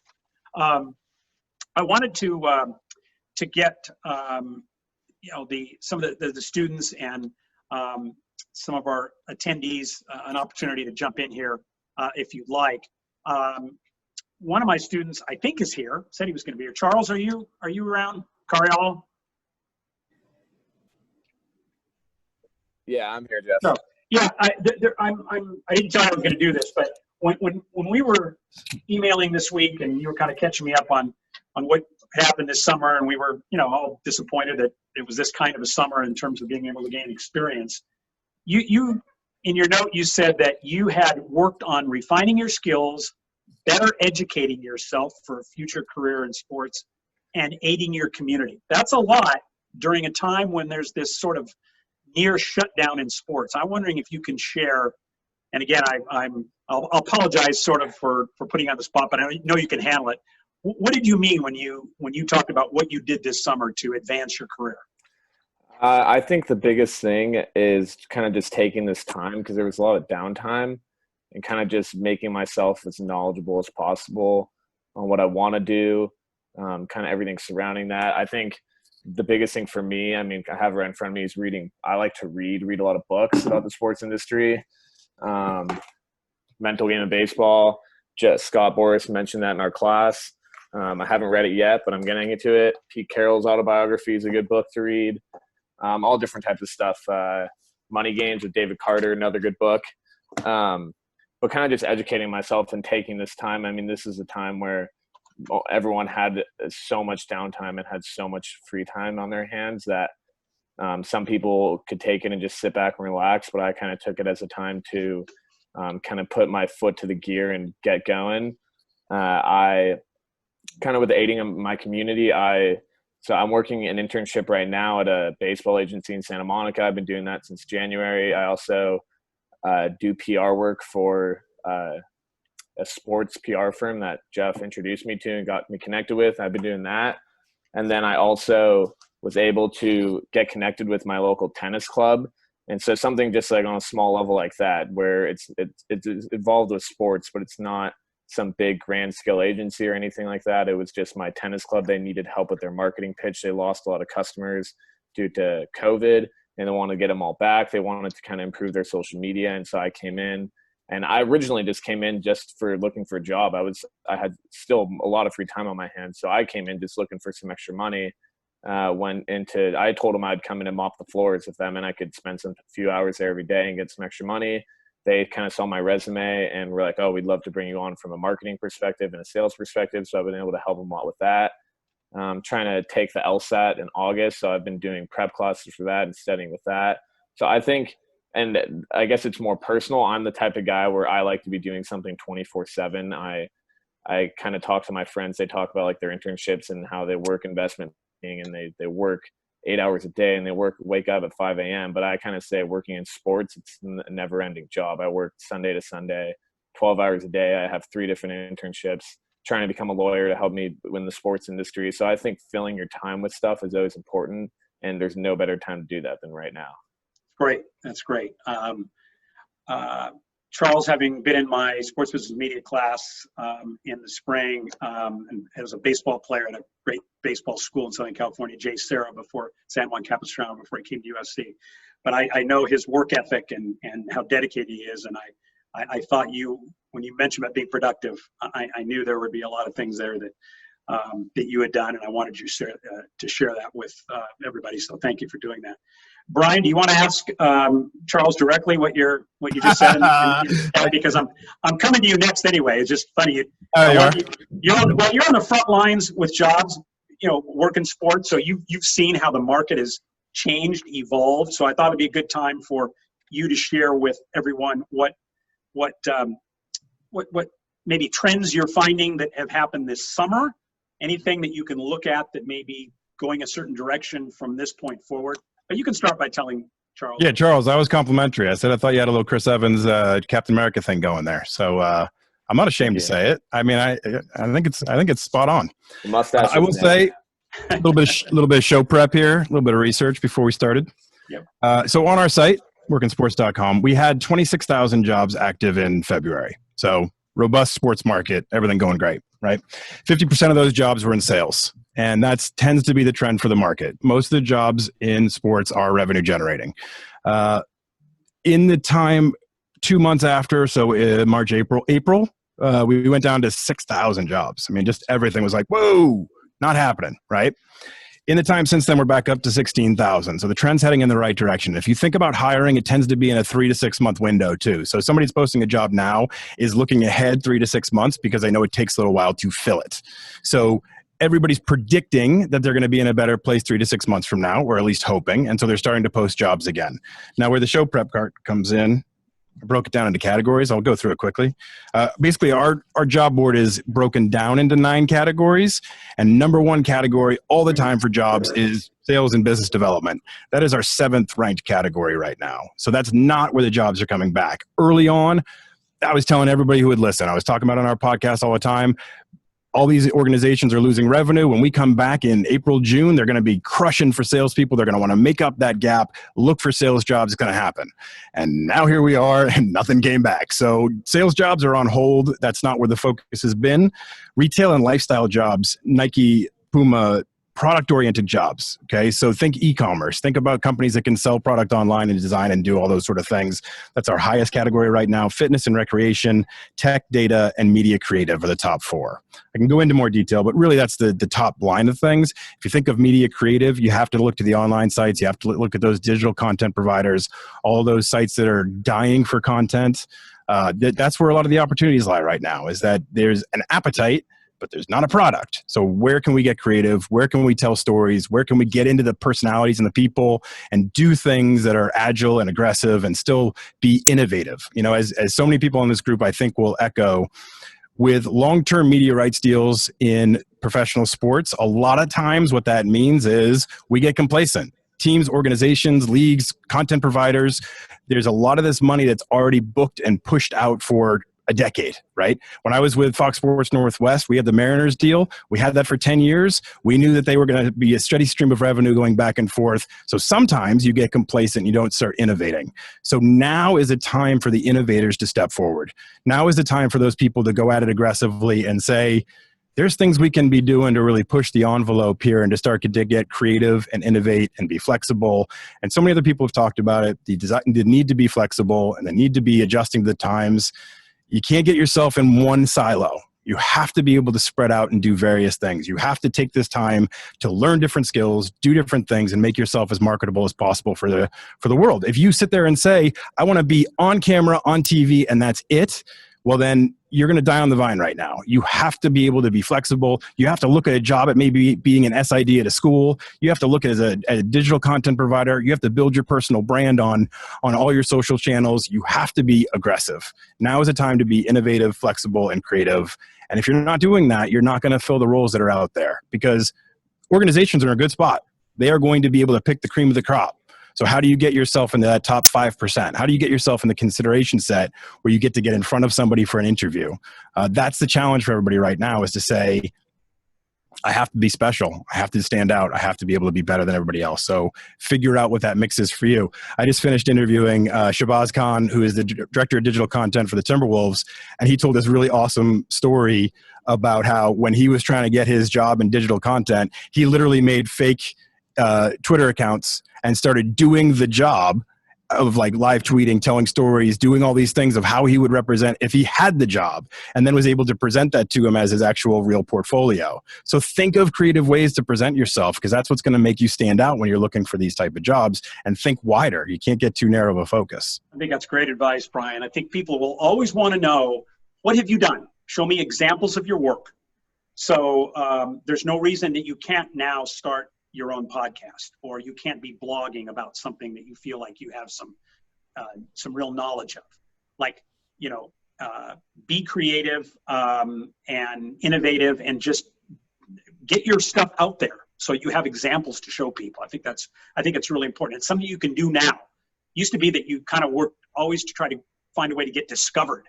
You know, maybe somebody will notice me. I'll go try to meet this person specifically, or that person. You know, your work can get noticed now. You know, Justin Bieber starts a career, just, you know, upload stuff to YouTube and people notice. Like, your stuff can get out there and should get out there. Shelly, I'm wondering if you, like, any thoughts about sort of the mainstream media space these days, your career started on the print side, moved over to broadcast. You've sort of done it all, radio. Anything that you're telling people interested in getting into media right now? Anything you're in particular you're sharing with them? I mean, if you're a great storyteller, I would think that would be a great, huge, advantage for you. No matter what you want to do, that's a good start. It is, but there's no place to tell your story right now. There's nobody to shoot it. There's no practices to go to. There's no place. We always tell people, go to a game and find something that nobody else will know except for you because you were there. Well, that's been taken away. And so we have to be more creative. We have to be stronger. I think we will be back, but I don't know when. And I just tell everybody, do what you can now. And I think it's a great advice to do a blog, do a podcast, something. Just do it for yourself, but make yourself a reel. And when you're on Zoom, treat it like an on-camera interview. Make sure my background's not set up so great right now, but make sure your background is set up. Make sure you speak clearly and look into the camera, because this is the way of the world. This is what you're going to get jobs off of, is a Zoom call and a Zoom reporting and Zoom everything. And it's really, really, really hard. But I think always, Jeff, when I think of opportunity, I think of Isaac Lowencross. Talk to him this week. Yep. Huh? Oh, yeah. This week. He what? I talked to him this week. It's funny you bring his name up. Yeah. He, to me, is the perfect example. He started as, you probably know it better than me, as like a nothing at a radio station, and just said to the guy, I'd like to come in and buy you a cup of coffee. Is that right? Mm-hmm. I bought him a cup of coffee, and then now he's like a big superstar in the radio business. And I see him all the time, and I remind him all the time that I remember that story, and he goes, I can't believe you remember.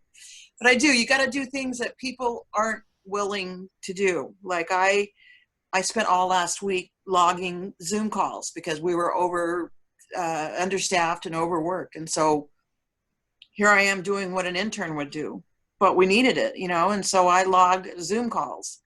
And fortunately that's over because it's not very much fun. But I did something, I made myself important in some way to people who were getting those logs. And you just got to figure out what it is that nobody else will do, and then do it. And that's pretty much what I tell people, One thing that Isaac Lowencross did, he was a freshman. I think he was a freshman when he took my class. And he came to the class every week, sat in the front row in a coat and tie. I want you to think about, as a student, you're trying to make friends, blend in, and like he wanted to stand out. But here's what his thought was. It was strategic. He knew I brought a lot of high-profile guests to class. He would be the first person on the stage to meet them because he sat in the front row. Mm-hmm. And he had a coat and tie on because he wanted to leave a good impression. And I've always used that as an example of sometimes there's little ways you can stand out and separate yourself. Mm-hmm. He made an impression right away. Even I tell my students, I said, even if it's something as simple as going to Ecuador for a month, to try to learn the language, that would set you apart. I went to Costa Rica. I failed because I was trying to learn Spanish. You can't learn Spanish in a month. Nobody told me. But anyway, I did that because I knew it would help my chances of staying on at ESPN if I could be bilingual. So it's things like that you may not even think of, climbing whatever mountain. My niece just climbed the mountain in Washington. And I just think anything like that sets you apart, and then write about it or blog about it or podcast about it. It doesn't have to be sports. It has to be showing your communication skills and your ability to tell a story. And that's the most important thing you can do. One thing I've been telling students of mine this summer, and even started last spring, we're going through a time unlike any other, many ways in our history, certainly in the history of this country, with COVID and with Black Lives Matter and the fight for racial equality. Like, how do these things make you feel? What's going through your mind and your heart right now? mean, these are stories you're going to tell your kids and grandkids. Like, I think back 100 years ago, and I never heard much about the Spanish flu, the pandemic in 1918.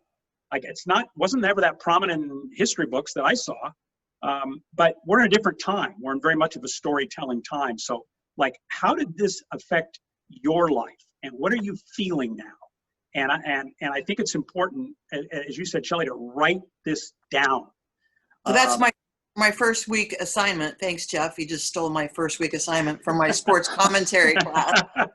I've already given that assignment in advance to my classes, by the way. Well, I did it when Kobe died, and I had them, and it was some of the most powerful writing I've seen as a professor or whatever it is I am. They wrote about their emotions, and that's the best kind of writing there is when you're emotionally moved about something. And I was stunned by how good they were writing about that. And then I had them write about COVID too at some point. I had to miss a lot of classes because Kobe died. Right. But if you can write about something you're passionate about, that's half the battle. You just start writing and then find a place to put it on Facebook or nowhere else. Right. You know? Raleigh Ann, I wanted, in talking about just sort of issues and this summer, this summer unlike any other, what were some of the things that you found in your program, your summer session for Must Love Sports, that struck you about what we're going through and how the students responded and what their thought processes are going forward, and maybe some advice that you could give them or you have given them? Yeah, it's a great question. And I mentioned on Brian's podcast that, the old phrase, the kids are all right. Everyone's like, oh, this generation, and they ask for this. No, they are fine, and they're better than fine. They have a positivity that's definitely spread to me over the summer. The first day of our session was June 1st, rather, which was the Monday after what would have been, and we'll see where it goes, but the first weekend of what was mostly the most tumultuous, it feels like, of the protests that were more violent than productive, if you will, the good trouble that John Lewis always talks about. But what the students have really pushed me on, and when we started the session that day, I started with the Nike and Adidas tweet exchange that I'm sure you guys saw, where Nike put together an amazing, very typical Nike ad of sorts with great music and amazing visuals. And then Adidas said, we're in this together. And I said, listen, guys, if two brands who notoriously go head to head and using a sports, much smaller in the world of what's going on thing can come together for a moment and a reason, what we're coming together is this is going to be a safe space this summer. You can feel and talk about whatever you need to feel and talk about. There's a lot on people's hearts and minds, but I also want it to be positive. And I also want you to feel like this is fun because there's a lot of stuff that's going on, and all of that stuff is incredibly important. So stuff is the wrong word to call it, but it is something that pulls you away from how you may want to feel in that moment. So choose how you want to feel. Come to class how you want to feel.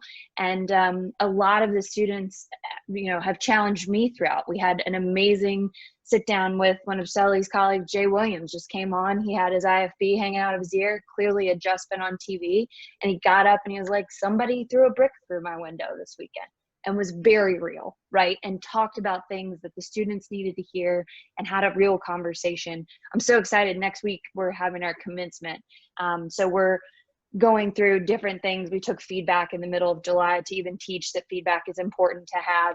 And the students are leading the diversity, equity, and inclusion conversation. They have pulled in their mentors and their leaders. They are the ones who wanted to talk about it.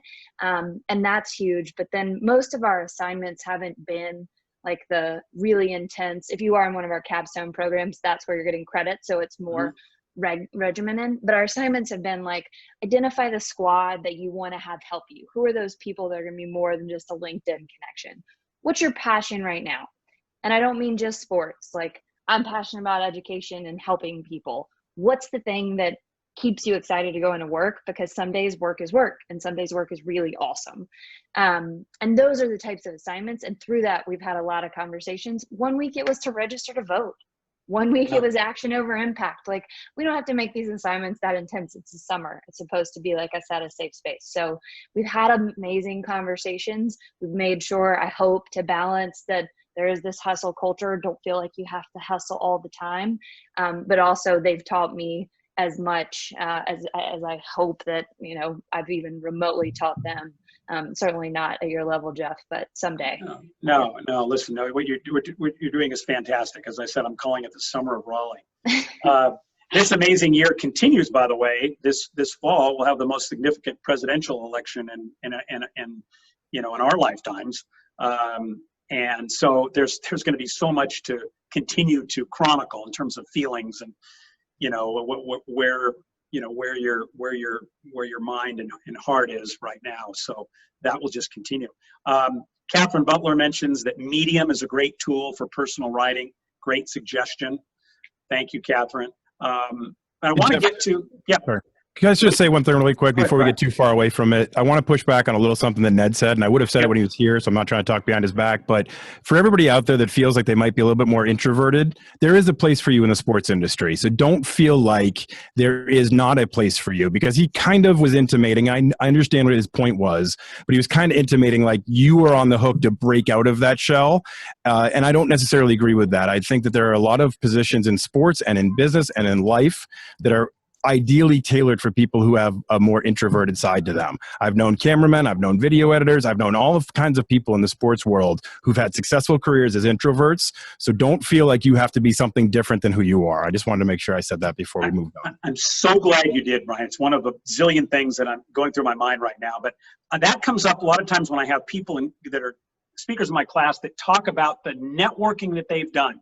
They went here, they went there, they met this person. Social media. I'll look at somebody in the class and I'll think, I'm looking at that person, and there is no way that person is going to be able to replicate what this guest is saying. So I will usually try to bring up, okay, what is what's the pathway for someone that's more introverted, quiet, low key? And it kind of stops people sometimes. They're just the opposite in their tracks, and they think about it. And there absolutely are, like you said, Brian. First of all, when people talk about careers in broadcasting, that most of the students I see, it's, I want to be a reporter for ESPN. I want to be on the sideline. Well, you know, I had the producer of Monday Night Football in a couple of years, of Jay Rothman. Like, Jay's had a great career, came out of the University of Colorado, has had a great career, just, you know, operating that broadcast every week for Monday Night Football. I don't think he'd trade it for anything. And sometimes it's just a matter of just being aware of these jobs. The depth, I call it, and the breadth of the sports industry. That's why I mentioned reading the Sports Business Journal, because you'll find out about what some of these jobs are. And networking happens on social media. It does. I mean, I've booked 150 guests for our podcast, mostly through social media, and I haven't met them until we got on the call that we start to see each other. I mean, there's nothing that prevents that. You build a relationship in hundreds of different ways. There's not one set formula, so it can work for everybody. And there is absolutely room. I mean, you might work in analytics. If you're someone that is just more comfortable with numbers and sitting behind, at your desk and your computer, I mean, you could be in heaven just being that person. So there's a place, and that's why we say, talking about this panel, finding a place, your place. So any students, any questions? Anybody want to jump in? Anything you want to ask any of our panelists? Something you'd like to share? Feel free. I kind of wanted to piggyback off what Shelly said. Go ahead. About distinguishing yourself, from a group of applicants where everybody's qualified. And I kind of glossed over this in my introduction, but probably should have brought it up. When I got my internship for the Dodgers as a junior at SC, it was through the marketing department, and I saw an ad in the Daily Trojan. So I applied, and you go through 3 to 4 rounds of interviews. But when I got my job, I asked them, how did you pick me out of that enormous group of people? And they said, because on your resume, you listed that you were a certified scuba diver and certified in falconry, that we thought you'd be more interesting than most of the other people that applied. That's literally the only reason why I got that internship. So thank you for teeing me up with that, because in my notes, I always say on resumes, and I lecture on discuss, I should say. I like to use the word lecture. Networking, resume building, and interviewing. And one of the things I talk when I mention about standing out in PAC is who are you as a person? Your resume should reflect some of the things that you've done as a person, not just education, work experience, like I call it life experience. So that's my third category. Education, work experience, life experience. Do you know other languages? Where have you traveled? What are some of the interesting places, things you've done? I met a woman that had done all this amazing travel she told me about, Habitat for Humanity. She'd been in a number of foreign countries. None of it was on her resume. I said, you got to go back and completely redo that. Because people are hiring to fill spots on their team. They want to know who's going to fit in on the team. And even though you could say, well, this stuff could come out in an interview, you may not get to the interview stage. And Joe, that's why I love your example, because to get you to the interview stage, you put something on your resume that jumped out, and it was life experience stuff. And it's terrific advice. One of the kids in my sports business classroom program in Vegas mentioned that he got the Hustle and Toughness Award for his high school basketball team. He also mentioned that he's for the last several years, he's done the taxes for his family. Like he does the family tax returns. So his parents have turned over their taxes to this. He was an accounting major in college. Like that was on, I made sure he put that on his resume because that told me some things about him. Responsible, like, smart, sharp, organized. So that's what we're trying to get across with life experiences. Some of those things you've done that can reveal your personality. Leo Lee, you had a question. Go ahead. Oh, thanks for giving me this chance. I have a question for everyone in here. I think tourism and entertainment, including the sports industry, is probably the toughest industry right now during this time. What's your opinion on combining the two in terms of generating revenues for your teams or for your company, your business? And is there any programs or work that you have been involved in connecting the two, bringing in tourism to your business? Thank you. Anyone want to take that one on? Well, I know there are tourism sites that can send you to the Masters, for example. I took my parents one year. There's tourism sites that can take you to the Super Bowl. So I think those are going to come back and do very well if the prices are correct. That's the whole key right now. But there already are people who are thinking like that. Okay, great. Anybody else on that one before take the next question? Okay. As I apologize, my dog decided it was dinner time here on the East Coast, so he's really letting me know. I think one of the coolest pivots I've seen in that space is Airbnb and the experiences that they've been doing. So they're bringing in athletes, they're bringing in anyone who's got something. I saw a guy who can show you the penguins in South Africa because he usually actually is showing you his house and that's where you're staying. So really interesting thing to consider. Great. Still here, just feeding the pup. Okay. Thomas Kruger, go ahead. You're up next.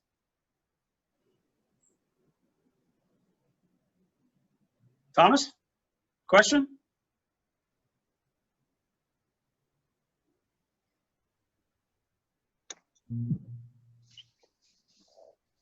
Thomas? You got to unmute. I think oh yeah. All right. No, Thomas, last chance. Oh. There he is. There you go. Yes, there you go. Thomas. Can't hear you. Oh, there you go. No, we heard you. Oh, we started to. Okay. Oh. There you are. Okay. So I want to speak on the life experience part real quick because that's definitely helped me pivot in a lot of ways in my recent past.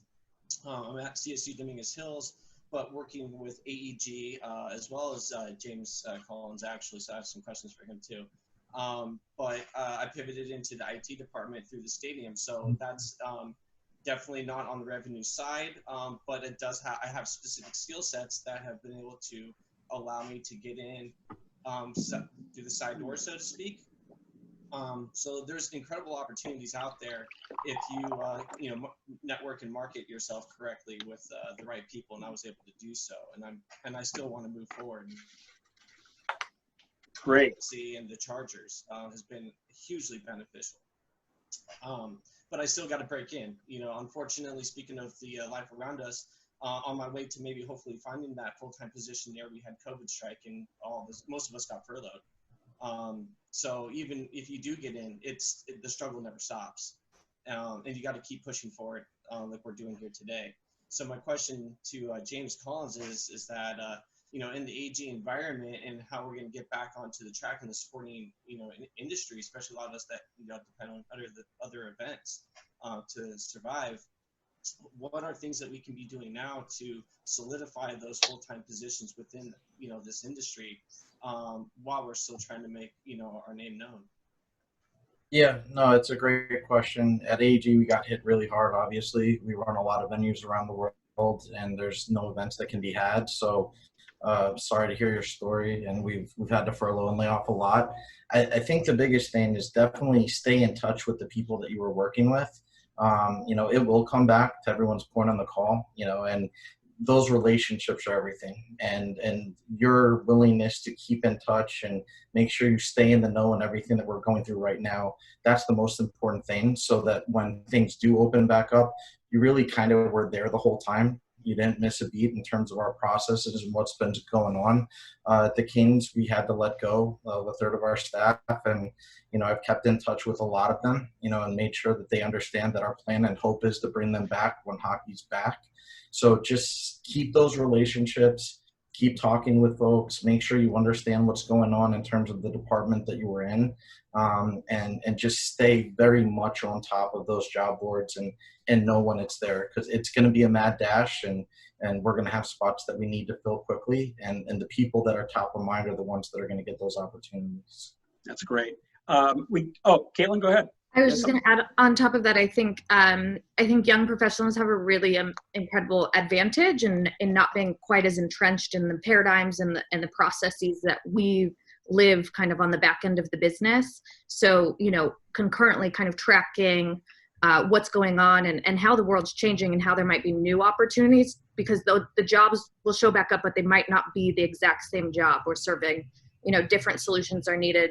Audience is changing, et cetera, et cetera. And even if you don't necessarily have the exact right new solution, it shows a lot about the way you think, which is like also a very important data point for us to kind of extrapolate, like kind of going back to that resume, like everything is an opportunity for a deeper meeting about who you are and how you'll show up to these situations. And ultimately, you know, we want to be working with people who can handle an unknown future, because nobody knows what it's going to look like. So I think strong characteristics about kind of the essence of some of the ways you think are also helpful in those kind of situations. Yeah, that's great.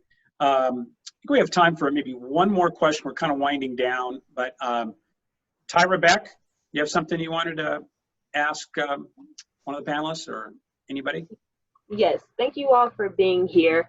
I had a quick question. I'm currently a rising senior at the University of Southern California, and I just wanted to know, in terms of networking, especially when we're sending out cold emails and cold calling, how do you follow up on those emails if you haven't got a response without coming across too eager or aggressive?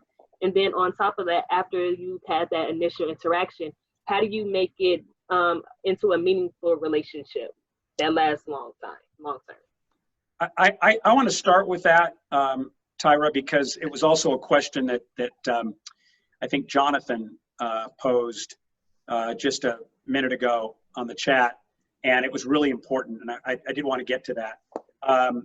But one of the effective ways that I have found and that I advise students on is when you meet someone, follow up, and I think where there's a hang up is there's always the assumption that I have to have some specific ask in mind to be back in touch. And you don't. It's just like developing a relationship with a new friend, where you might be just telling them, look, I really enjoyed meeting you. I just wanted to let you know, maybe it's now 6 weeks later. You've been in touch one time, a quick thank you email. Now 6 weeks later, you're about to start a new internship.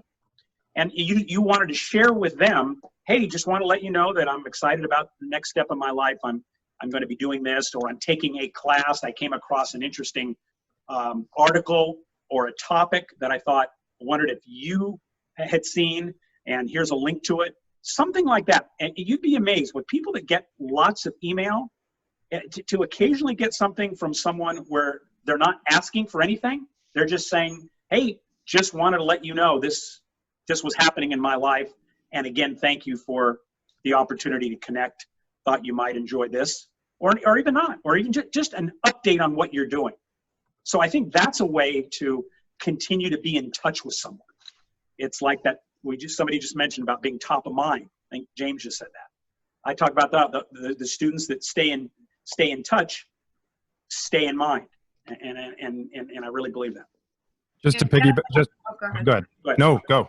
I was just gonna kind of piggyback off of that and say, I would strongly encourage that. And just because you don't get a response doesn't mean they didn't receive it and noted it. Right. So, and further, if there's something that you're looking back, if you're asking a question or you really are trying to get a response, follow up, because we have, I have 4 devices in front of me right now.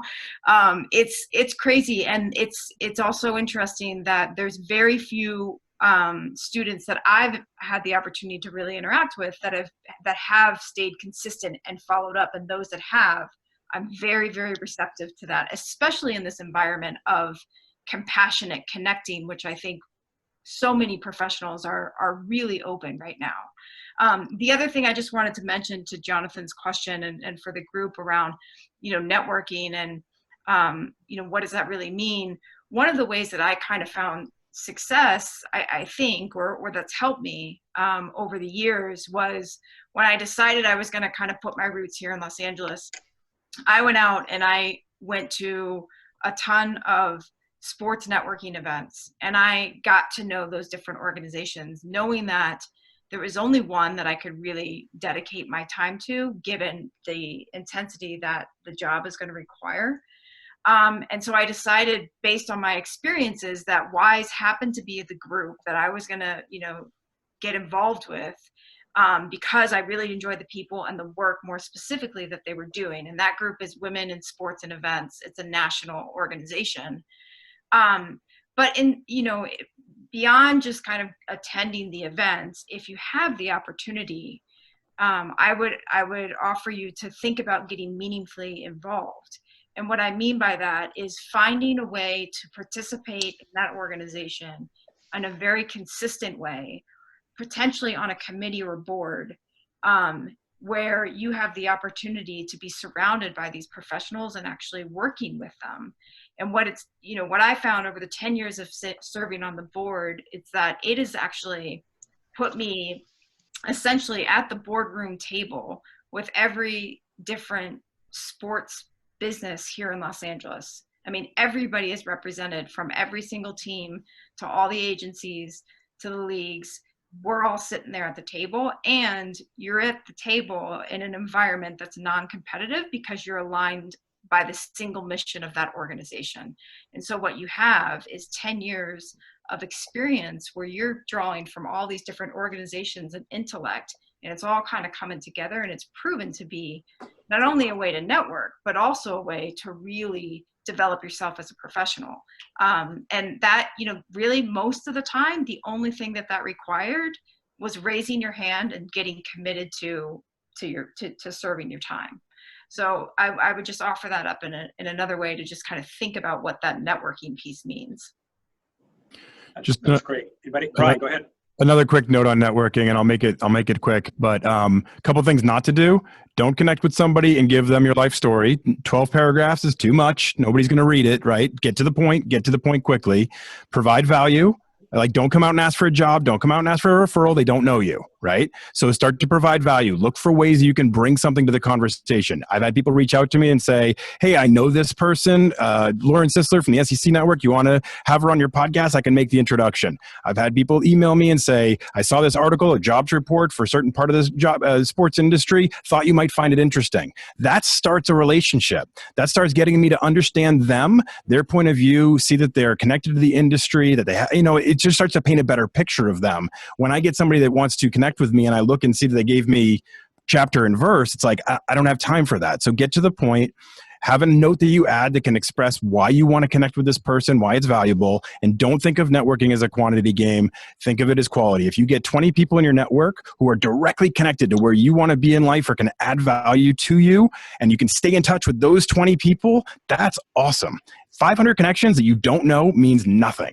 So just focus on the quality, got it backwards, quality of the relationships, and put some effort into how you can provide value. There are ways. Yeah. Terrific. Advice. Jeff, Amal, can I just add? Yeah. Absolutely. Tyra mentioned about being aggressive. Now, this is a personal philosophy of mine. I am hyper aggressive, and I understand that doesn't work for everybody and their personality.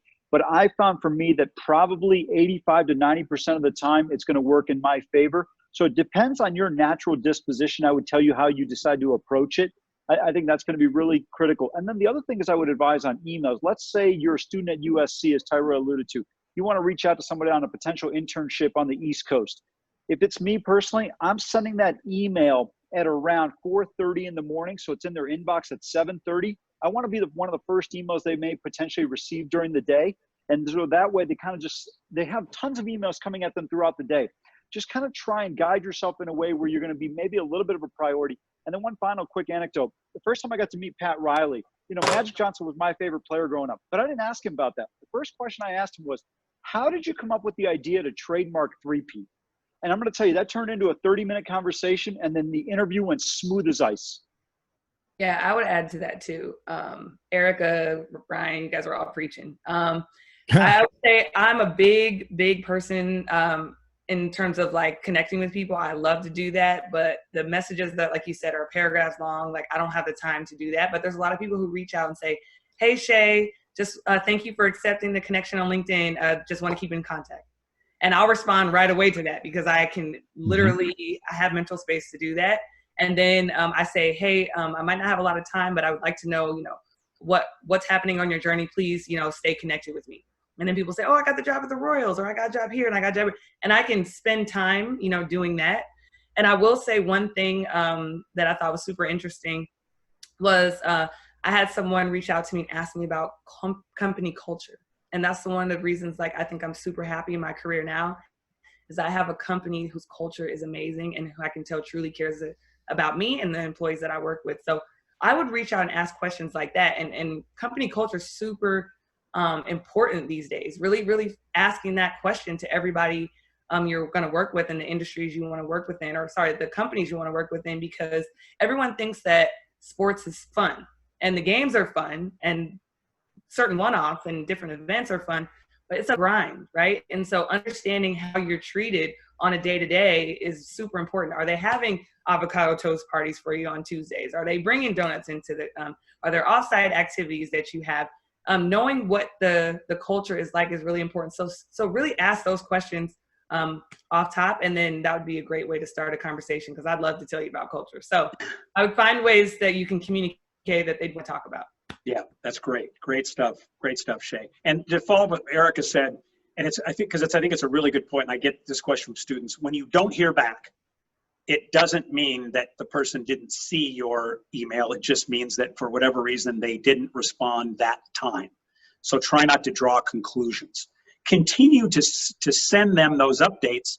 A lot of times what happens is when you fall down in that queue of emails, sometimes the email where you say, hey, just wanted to follow up on my earlier email. And I don't mean daily.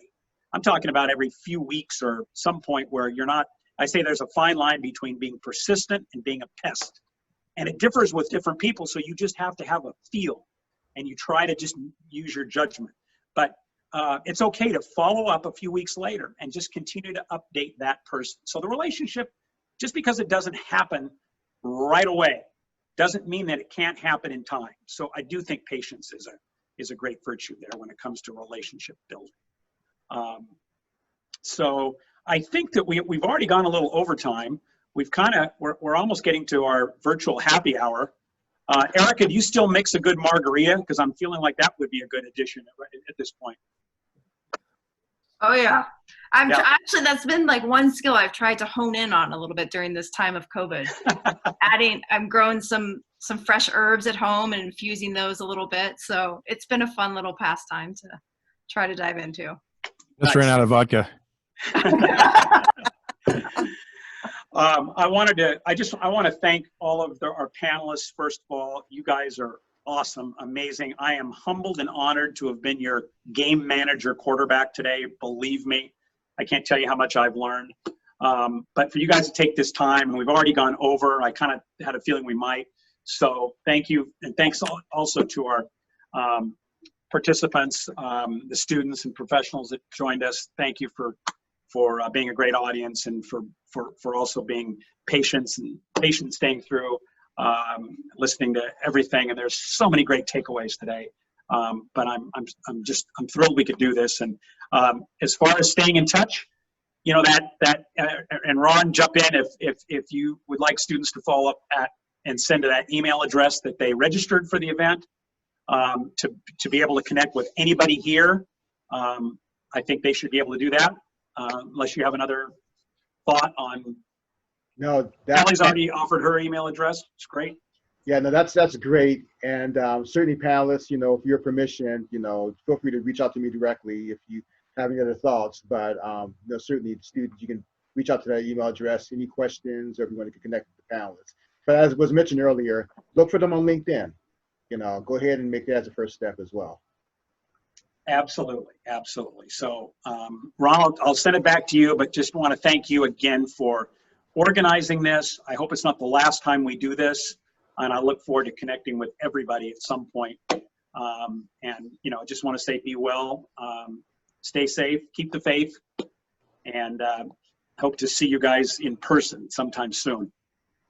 All right. Well, certainly. But Jeff, thank you so much for agreeing once again to moderate a great discussion, and really appreciate our panelists for all the time you invested in this. I know it's tough being on the Zoom call for 2+ hours, you know, speaking, listening, and staying engaged too. But you guys are awesome.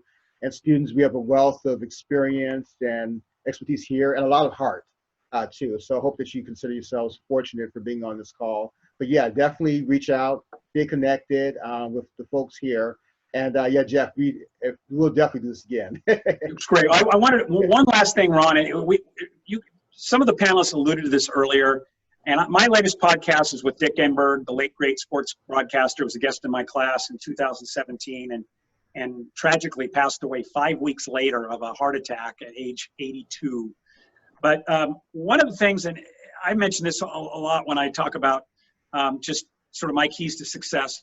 Dick mentioned it. It was a prominent part of his, and it was be kind. He said, write, listen, laugh, and be kind. There were 4 or 5 things that jumped out. One of the things that really sort of caught my eyes, because it's just a point of emphasis for me, is to treat people well and with respect, and just the idea of being kind. And Dick was as classy a gentleman as you will ever have found in the sports media business. So keep that. Sometimes I think we get too hung up on building our brand, and you know, it's like work on being your best self. I mean, the brand building is fine, but work on the fundamentals, which something like being kind. That's going to be remembered. Believe it or not, that will be. You'll stand out sometimes just for being a kind, thoughtful person. So I kind of like to leave you with that. Yeah. And Jeff, just to piggyback on that too, and Shelly, not to put you on the spot here, but there were multiple people who alluded to how kind you were to them, and they remembered you too. So I think that's a great thing to remember, Jeff, as well. So all right. Well, everyone, thank you again. Please thank you, everybody. Well, yeah, and yeah, we'll look forward to connecting again soon. That'd be great. Thank you, Ron. Thank you very much. Appreciate you guys. Love you guys. Thank you. So nice to meet all of you. Yes. Thank you. Nice meeting y'all too. Thank you, guys. Thanks, have a great day. Be safe. Bye-bye. Thank you. Take care. Bye, everyone. See you later. Bye. Thanks.